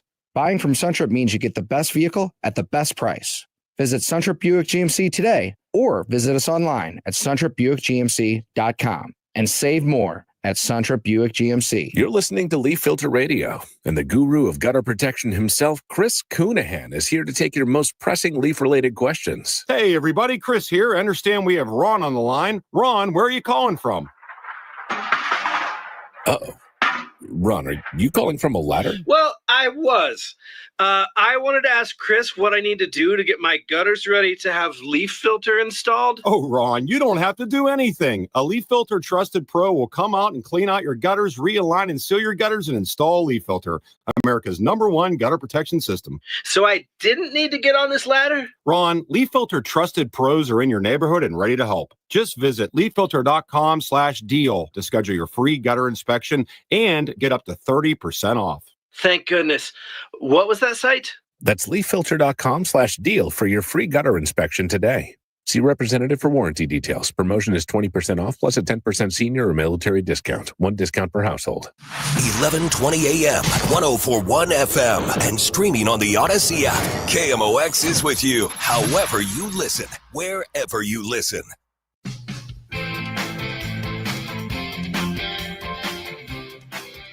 Welcome back into a Gray Bar Sports Open Line right here on KMOX. My name is Matt Pauley, taking you until 8 o'clock tonight. At 8 o'clock, Jen Cease is going to be in here for City Spotlight. A lot of things to talk about when it comes to City SC with the week that they just had, moving on from sporting director Lutz Pfannenstiel. But we are continuing, speaking of leadership in sports organizations, we are continuing to play back for you a conversation that I had earlier today with Cardinals Senior Vice President for Business Operations, Anouk Karutnaratne. As we continued on with our conversation, we did talk about the attendance. And that's the elephant in the room, right? We have seen the attendance numbers this year fall even further from where they were at last year. An organization that routinely brought in 3 million fans per year, it has moved into a little bit of a downturn. Now, obviously, a lot of that has to do with the baseball product. There's people out there that are unhappy with the baseball operation and are trying to make a point by not showing up to games. All of that exists. But there's also things that can be done on a business operations side of things as well. And that's what I wanted to talk about with Anouk, where I asked them, what can they do on the business side to help try to build back the crowds at Busch Stadium? Yeah, I mean, I think for us, it's, if you think about, I think it's fair to say like one reason is, related to on field, but there's many reasons why it might be down, and many of them have to do with things that are within our control.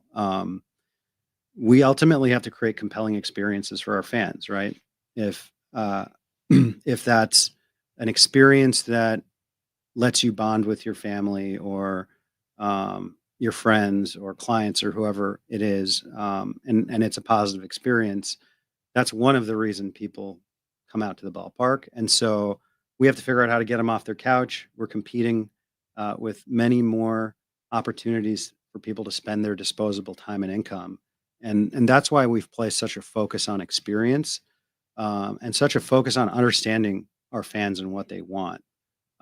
So I would say that, that's definitely a big part of it. And it's something that will build incrementally over time. I think that every team that goes through a competitive cycle sees a difference between what the attendance at the peak was and what attendance when you're not at the peak looks like. And so there's a difference there.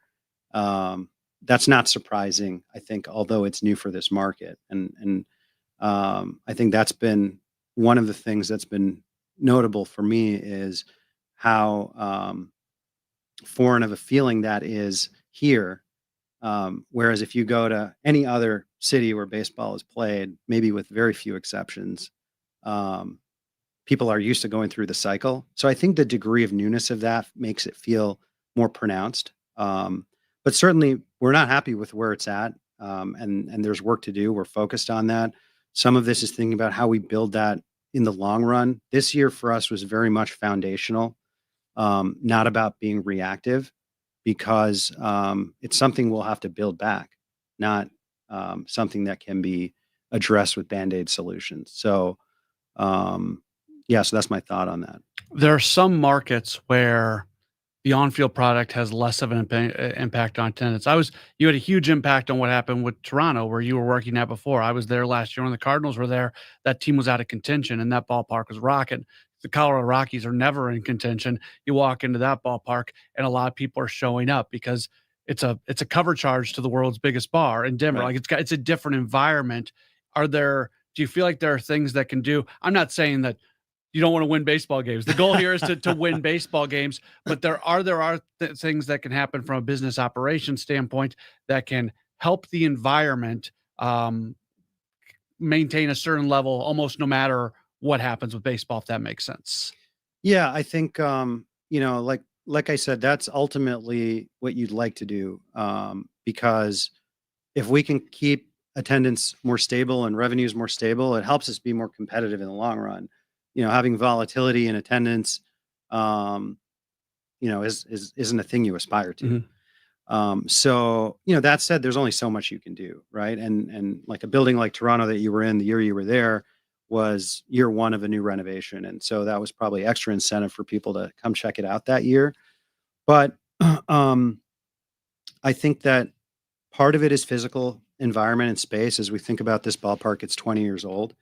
We're starting to think about how renovations might factor into achieving some of those goals that you talked about. Colorado did some of those renovations about 5 or 10 years ago. They introduced the rooftop.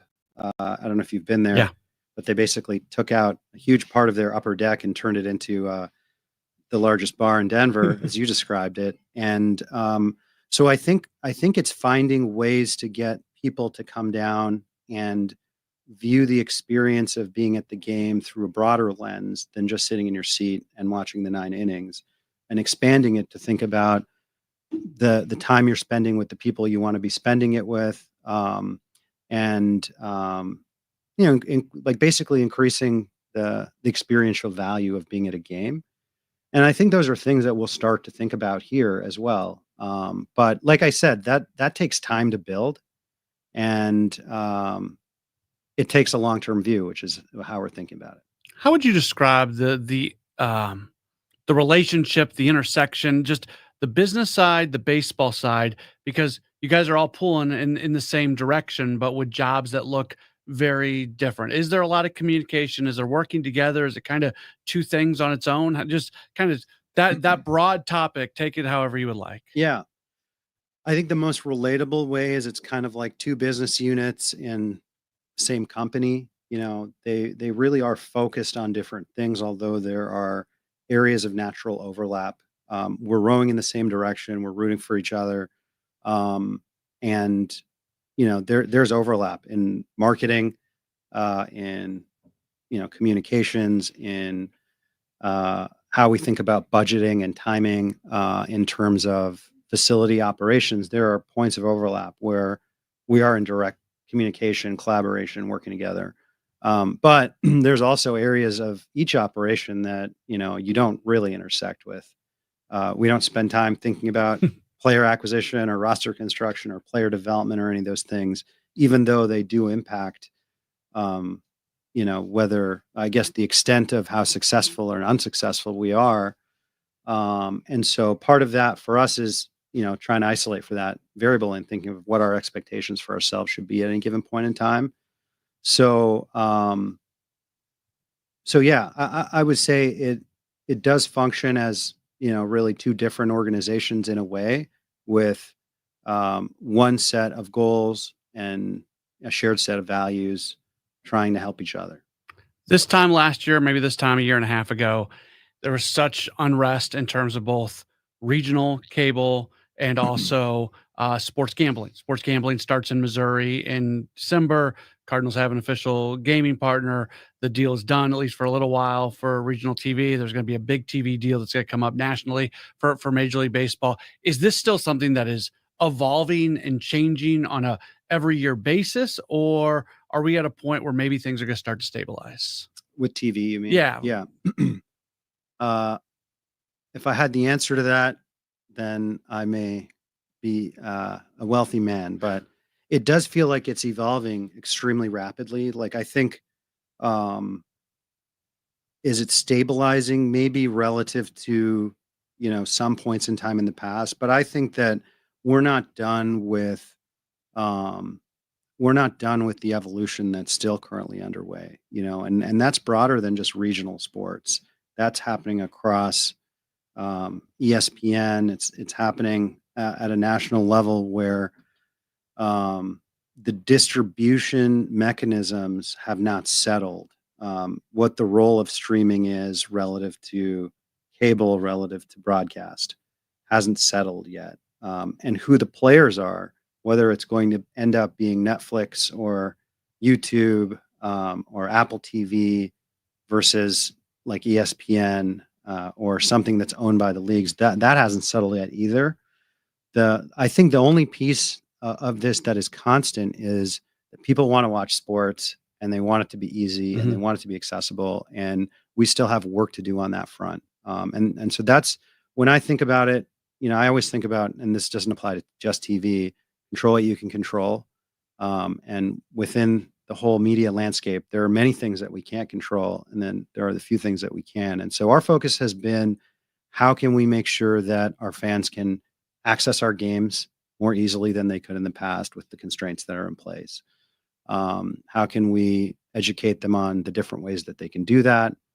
And ultimately, the more people that can watch our games, the better it is for our fans, the better it is for our organization. That's how we're going to build new lifelong fans of the game. So this year we introduced two new initiatives aimed at achieving that. The first was in partnership with FanDuel, we launched a direct-to-consumer streaming option for fans this year. So You didn't need a cable subscription. You could stream Cardinal baseball anywhere in our 9-state TV territory, whereas you would have been blacked out previously if you tried to buy it. And then the other thing is we partnered with Gray Media to do 10 over-the-air broadcast games, so free TV access. And the combination of those two things we've been really pleased with in terms of how it's impacted reach and viewership. Obviously, the over-the-air games are accessible to anyone. I think we have like 8.5 million households in our broader territory, almost 20 million people. All of them could watch if they chose to those 10 games. And so we've seen ratings increase this year, even though attendance has gone the other way, which is a positive sign. It's a sign that maybe it's not broad apathy as much as it is the mix of how people are choosing to watch our games, whether in person or on TV. And then with the introduction of streaming, we've also seen a significant increase in people that are watching through that channel. So overall, our audience has grown pretty significantly this year, which I don't think anyone, including myself, would have bet money on that at the start of the year. So we've been really happy with that. You're listening to the conversation that I had earlier today with Senior Vice President for Business Operations with the Cardinals, Anuk Karutnaratne, as we've got one more segment to go with him. We'll continue the conversation about just the media part of what's going on with the Cardinals and Major League Baseball, get his thoughts on re-upping with KMOX, what's going on here with national TV deals. And then there's also been a lot of chatter recently about the price of tickets, specifically season tickets for next year, going up. What's the truth? What's not the truth? Some of the things that have been said on social media have not been completely true. Some of them have been. So we'll get his thoughts on what's happening with season ticket prices. That's all going to be coming up in the final part of our conversation. That's up next right here. It's the Gray Bar Sports Open Line on KMOX. Wake up informed. Wake up empowered. Wake up to Total Information AM, your morning must. Hi, this is Debbie Monterey. I'm Megan Lynch. This is Tom Ackerman. From local news to breaking headlines to weather, traffic, and the stories that matter most, we've got you covered before your first sip of coffee. Expert analysis, right perspectives from the people you trust. Total Information AM, your day starts here. Mornings beginning at 5 on 104.1 FM, KMOX. This is Tom Ackerman. Like an MVP candidate, Chesterfield Fence and Deck, one of St. Louis's top names in home improvement, with a commitment to put quality and professionalism first in everything that they do. The best and longest lasting outdoor products available from Chesterfield Fence and Deck. Skilled installation teams who will help you with your outdoor project. Mention me, Tom Ackerman. You'll receive 20% off your next outdoor project with Chesterfield Fence and Deck, chesterfieldfence.com. Most people have no idea there's an invisible gap in their home's protection. This invisible threat is house stealing. Con artists pick a house, they transfer the deed of this house into their name by obtaining the forms, using the fake IDs, and filing the paperwork with proper authorities. Now they own the home. Protect your home from this invisible gap. Check on your home's title right now at HomeTitleLock.com. Be sure to use promo code RADIO, and they will send you a complete title scan of your home's title. And your first 30 days of triple lock title protection is free. HomeTitleLock.com. You know Gray Bar for electrical parts, but there's one more thing you may not be thinking of us for that can help maximize your next project's total value. Our pre-project planning services are designed to help you win the bid, save on labor costs, and keep your installers productive across your entire build. The sooner you call us, the better. Because when we're there from the beginning, we can anticipate your needs and help you solve problems before they become problems. Yep, Gray Bar does that. Frank, did you get the mail? Coupon, Medicare, AARP. Oh, wait, this one says open immediately. First one in the trash. Every day we're bombarded with messages that we don't care about. Problem is, there might be an important message in there that affects you, like retirement. For example, on September 23rd and 25th, Steve All of the All Financial Group will be hosting a Taxes in Retirement seminar at Stone Summit. From the big beautiful bill to taxes on your Social Security, Steve will cover it. It's a complimentary event, but seating is limited, so reserve your seat today. Call 636-230-8824 or online at yourmoneymattersstl.com. What about this coupon for a new lawn service? We live in a condo. So? On the 3rd floor. Mom always said I shouldn't have married you. Investment advisory products and services made available through Impact Partnership Wealth, LLC, IPW, a registered investment advisor. Neither the firm nor its agents or representatives may give tax or legal advice. Individuals should consult a qualified professional or guidance before making any purchasing decisions. Hi, it's Debbie Monterey. When I endorse a product or service on the radio, I take it very seriously and I do my research. I did that when I first met Gloria Liu with Your Home Sold Guaranteed Realty more than 5 years ago. Gloria is here in studio today. So Gloria, I'll ask the same question I asked you when we first met. What sets you apart from other local agents? Well, number one is my guaranteed offers. I'm so confident that I'll sell your home at 100% of market value, or I'll pay the difference. Number two is I already have the buyers, so your home may already be sold. I literally have thousands of buyers in my Buyers in Waiting program. This is how I'm able to create higher demand, more offers, and that means more money in your pocket. Get to know Gloria Liu like I have. Upfront written guarantees with the least hassle. Call Gloria Liu at 314-325-6888, 314-325-6888, or GloriaHasTheBuyers.com. Gloria and seller must agree on price and possession date. Cards manager Ollie Marble joins the Gas House Gang every Tuesday at noon.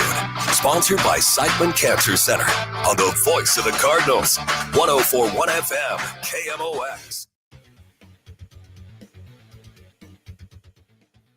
Welcome back into a Gray Bar Sports Open Line right here on KMOX. My name is Matt Pauley, taking you till 8 o'clock this evening and continuing our conversation that I recorded earlier today with Anouk Karut-Naratne. He is the Senior Vice President for Business Operations with the Cardinals. It has been a somewhat eventful season when it comes to the relationship between the Cardinals and KMOX. Leading into the year, we added the FM signal, 104.1 FM, which has been great. We still have 11:20 a.m., so we're able to reach Cardinals fans really across the country with that, but a much better in the city and surrounding area signal on the FM side with 104.1 FM. And also this year, the Cardinals and KMOX announcing an extension, as KMOX will remain the flagship station for St. Louis Cardinals baseball. So as I did continue the conversation with Anouk, I asked him just about his thoughts on that relationship between the Cardinals and KMOX. Yeah, well, I'll start with the historical significance of this relationship, which, dates back to, either the 1920s or 30s. It's a longstanding relationship. And I think we're really proud of how far-reaching and passionate our fan base is. You can go pretty much anywhere in the country and find Cardinal fans. And, within concentric circles of St. Louis, there's still an incredibly passionate fan base. And I think a lot of that has to do with our early partnership with KMOX and being the southern and westernmost team in the country for many, many decades. And KMOX taking us into households, into living rooms all across the country, and in particular in the Midwest. And so I think there's a special bond there between the two organizations. And I think, the Cardinals, wouldn't be what the Cardinals are if not for that early history. And so as we think about the future, we're excited about the continuation of the partnership. KMOX celebrating its 100th year anniversary, and we'll be soon celebrating our 100th year anniversary of our first World Series win. And so I think we're really pleased to see it continue. From a national TV standpoint, there's been a lot of news lately. Mr. Manfred, baseball commissioner, does he unilaterally with his team make decisions, or how much do local teams, local owners, folks like you, how much are you part of the discussion of where this is going to go moving forward? Are you referring to national like the current, like the Sunday Night Baseball package as an example? Yes. Yeah. So those, so the way that the CBA is constructed currently, and the team rights are constructed currently is MLB controls a package of national games, and those games are distributed across a few different partners, like ESPN being one of them, but TBS, et cetera. And the league decides how best to do those deals in a way that maximizes revenue for the league and maximizes reach from a national broadcast standpoint. They'll obviously ask for club input, not necessarily on deal points, but more so on what we're trying to achieve in terms of results and outcomes from these kinds of arrangements, and pain points of the current situation. So we do have input into that, but ultimately it is the team at MLB that's responsible for doing those national TV deals. Last topic for you, and more than anything else, I just kind of want to clear up some, I think, misconceptions that are out there. If you're on social media, you think that Cardinals are going to be raising season ticket prices, 30% across the board going into next season. And we've had private conversations. I know that's not true. I want the correct information out there. So can you share a little bit about what is going to be happening in terms of ticket prices for next season? Yeah, and I appreciate you asking that. And I think to your point, there's been some misreporting or fake news, as the president might say. So, our ticket prices have not gone up significantly, especially for season ticket holders. And I touched on this earlier, but our season ticket holders are among our most loyal and longstanding fans, and we're putting a lot of focus on how we can increase their value proposition and make sure that they feel the love back in return from the Cardinals that they've demonstrated for so long. As far as pricing goes, the average season ticket price increase across all price scales is around 2.5%. So that's the average. Nearly a third of our seating locations have either no price increase or have decreased in price. And that's the first time we've significantly decreased prices, because our goal this year was to look at what's the relative value of these seats. How are they selling on the primary market? How are they selling on the secondary market? We want to make sure that they're priced relative to demand. And in places where we feel like there's less demand, and you can see it out in the bowl, we need to make sure they're priced correctly. Similarly, on the flip side, in some of the higher demand areas, there might be slight price increases. But nearly, like I said, nearly a third of the seats were either flat or down, and only about 8% of the seats have a price increase that are 10% if you are taking advantage of some of the early discount options that we're providing to people. So I think it's a little bit unfair to open a single season ticket invoice that happens to be in the best seats in the building and claim that increase is reflective of the average. It's not. But that's just pricing. I think the point I want to emphasize is a lot of the changes that we've made this year, the introduction of an option to renew early, was driven by us talking to our season ticket holders, surveying them, and getting their input. Similar with the approach we're taking in every other area of the business, and asking them what's important to them. And one of the things that came up through that process was the ability to have a payment plan. So in the past, you would have to pay in full by the deadline, the entirety of your season ticket invoice, which, depending on how many seats you have, could be a large number. And so this year we decided to introduce a payment plan for people that wanted it. And so if you renew by the early renewal deadline, which is in September, you get access to an interest-free payment plan. You get a 5% discount on your 2026 invoice. You have the ability to relocate, and there's some additional benefits as well. And so I think it makes a lot of sense, if you're considering to renew your seats, that you take advantage of those benefits, but you don't have to do it. It's optional. So that's, hopefully clarified things. And we focused a lot on making sure our season ticket holders understood that. But we probably could have done a better job clarifying that with some folks in the media as well. How important is that? Just the communication process, whether it's me, whether it's the Post-Dispatch, whether it's anybody, and even from a baseball standpoint, just the organization being able to get out in front of things and be clear in communication. So situations like this, where social media takes off on you and there's not something in place to kind of tell the true story. Yeah, I mean, it's no different than any other aspect of your life. It's never a bad thing to communicate. Sometimes it's hard to over communicate. And so that's something that we're certainly focused on. I think in this case, we were focused on trying to communicate with our fans directly, with our season ticket holders. And, I think that's certainly an area that's important. And it's one of the reasons why I'm doing this show with you. Very good. Well, Nook, I really appreciate your time. You've been very gracious with it. Thank you so much for doing this.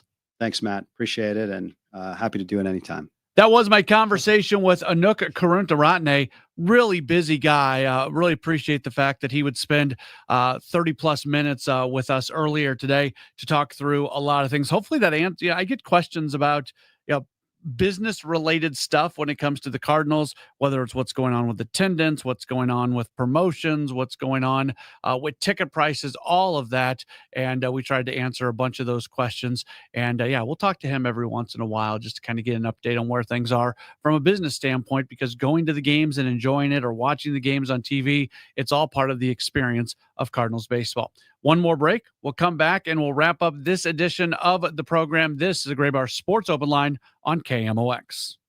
Hey guys, Glover here from my good friends at Ophthalmology Associates. So my doctor is Dr. Greg Birdie, and he's my doctor and he is my friend. He is a very, very good, very thorough doctor. His longtime partner, Dr. Malhotra, Dr. Royer, Dr. Brisati, they are the doctor's doctors. Why do they call them this? Because about 250 local and regional doctors go to the doctor's doctors for their eye care. Now, are their eyes more important than yours? No, of course not. But it's a real indicator that they are legit when other doctors go to them when they could go anywhere in the world for their eye care. Whether you're there for a comprehensive exam or you're there for a surgical consultation on LASIK or cataracts, you're going to be treated with respect and professionalism every single time.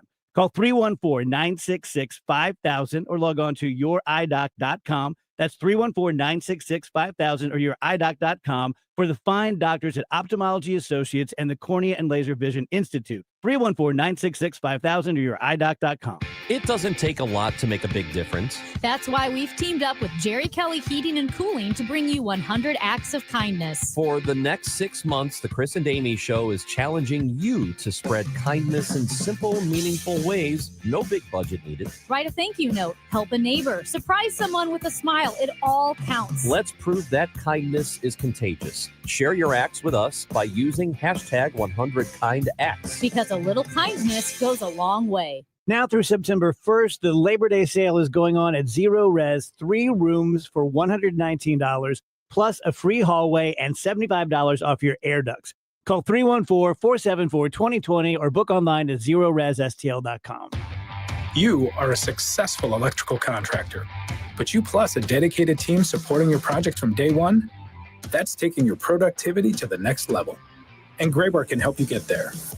Your relationships plus our relationships. Your capabilities plus our job site services. Your challenges plus our technical specialists. You alone can get the job done, but you plus Graybar, that's smart business.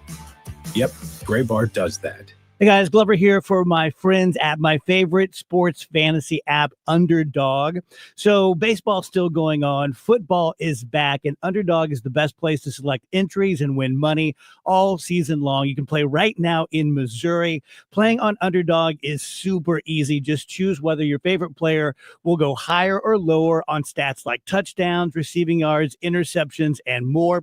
Get your entries right, and you could win up to 5,000 times your cash. You can play with as little as $1.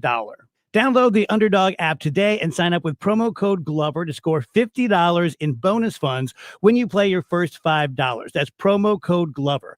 Millions of fans have already won billions making plays on Underdog, and you could be next. Underdog, make plays, win money. I have had so much fun on this app, had a great time with my beloved St. Louis Cardinals, now gearing up for the NFL season. Play and win at Underdog using promo code Glover to score $50. It's easy to feel apprehensive about getting screened for cancer or to just keep putting it off. But Siteman Cancer Center wants to remind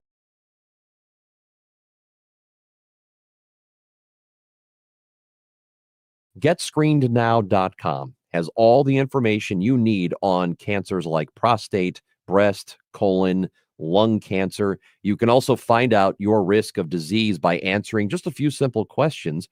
And then you can find one of the hundreds of screening locations in the area. Even if you're a little farther out, there is probably a place near you. You have heard this before. but catching cancer early dramatically increases the odds of a successful treatment, especially with so many cancers showing up earlier in life. So do not be intimidated. Siteman will make the process as simple as possible. GetScreenedNow.com. Do it for your family and friends who count on you. Do it for yourself. Visit GetScreenedNow.com. Welcome back to the Gray Bar Sports Open Line. Once again, Matt Pauley on KMOX. This edition of a Gray Bar Sports Open Line. My appreciation to Anouk Karuntarante for joining us for such an extended amount of time. I hope you were able to take something from that interview. If you missed any of it, it'll all be available on the podcast version and also on the video version, which is available YouTube, Twitter. You can go to the Odyssey app, wherever it might be, and you can find it for sure. Building the Future is sponsored by Gray Bar. Gray Bar is headquartered in St. Louis. Is a great place to work. Let's get a quick update on J.J. Weatherholt. Yeah, it continues to go pretty well for him. At AAA Memphis, he is a .336 hitter in the month of August, hitting .342 with a .986 OPS. Really good to continue to see what J.J. Weatherholt is doing. We're going to get out of here in just a moment or so, but once I'm done, it's going to be nothing but City Soccer for the next hour as Jen Cease is in for the City Spotlight Show. Hey, Jen. Hey, how are you? I'm good. How are you doing? Well, I had better results I liked than the last game from Vancouver. That's and I know you're going to talk with George tonight about the penalty. This was my first Sports Open Line since the moving on of Lutz Pfannenstiel. That's right. That was I was personally surprised by it, but a lot of people have told me I shouldn't have been surprised. I was a little of both. So I was a little surprised by the timing. We've got some audio from President and GM Diego Gigliani kind of explaining why. We'll play that in the first segment, kind of talking about what their thought was behind the timing. I wasn't surprised. You know, pro sports, when you don't get results, somebody kind of goes. He was maybe the logical choice at some point. So I'm kind of surprised, maybe not by the timing a little bit. I'm of the belief that optics matter and words matter and things like that. With all due respect to all the messaging that came out afterwards, saying that they'll try to have in place a new sporting director and a new head coach before next, no, don't do it. Get it done. Get it done. So I don't understand why maybe it was just I talk a lot and sometimes the words coming out of my mouth are not the words that I mean to be. That's what I want to be. But when I sit there and see that, we'll try to have these people in place. No, it's your job. Go get these people in place. What's your other options? How are you going to complete deals? How are you going to have somebody that really links up and does the job where right now 2 people are trying to do the job? And by the way, all the other people who are covering other jobs also. Yeah. John Hackworth has 97 titles so does right Dale. now. Yeah. Dale Schilling. So we got about 30 seconds. What's going to be coming up on the show tonight? Yeah. 2 main topics. We'll talk, of course, about Lutz Pfannenstiel leaving the club. That's a big thing. And then we'll talk to George Gansner about those PKs. I don't think they're PKs, but we're going to get some explanations on laws of the game. All right. Fair enough. That's Jen C. She's coming up with City Spotlight. Thanks to you for being tuned in. It's been a good day of Cardinals baseball. It started with a victory, and we've been with you since then. But now we're going to shift gears with City SC, and they've got an important matchup coming up this weekend. They are back at home. We'll see what kind of bounce back they have after an emotional week, and Jen's going to be talking all about that. That's coming up next. Don't go anywhere here on KMOX. Feel like your paycheck barely keeps up with your life? At the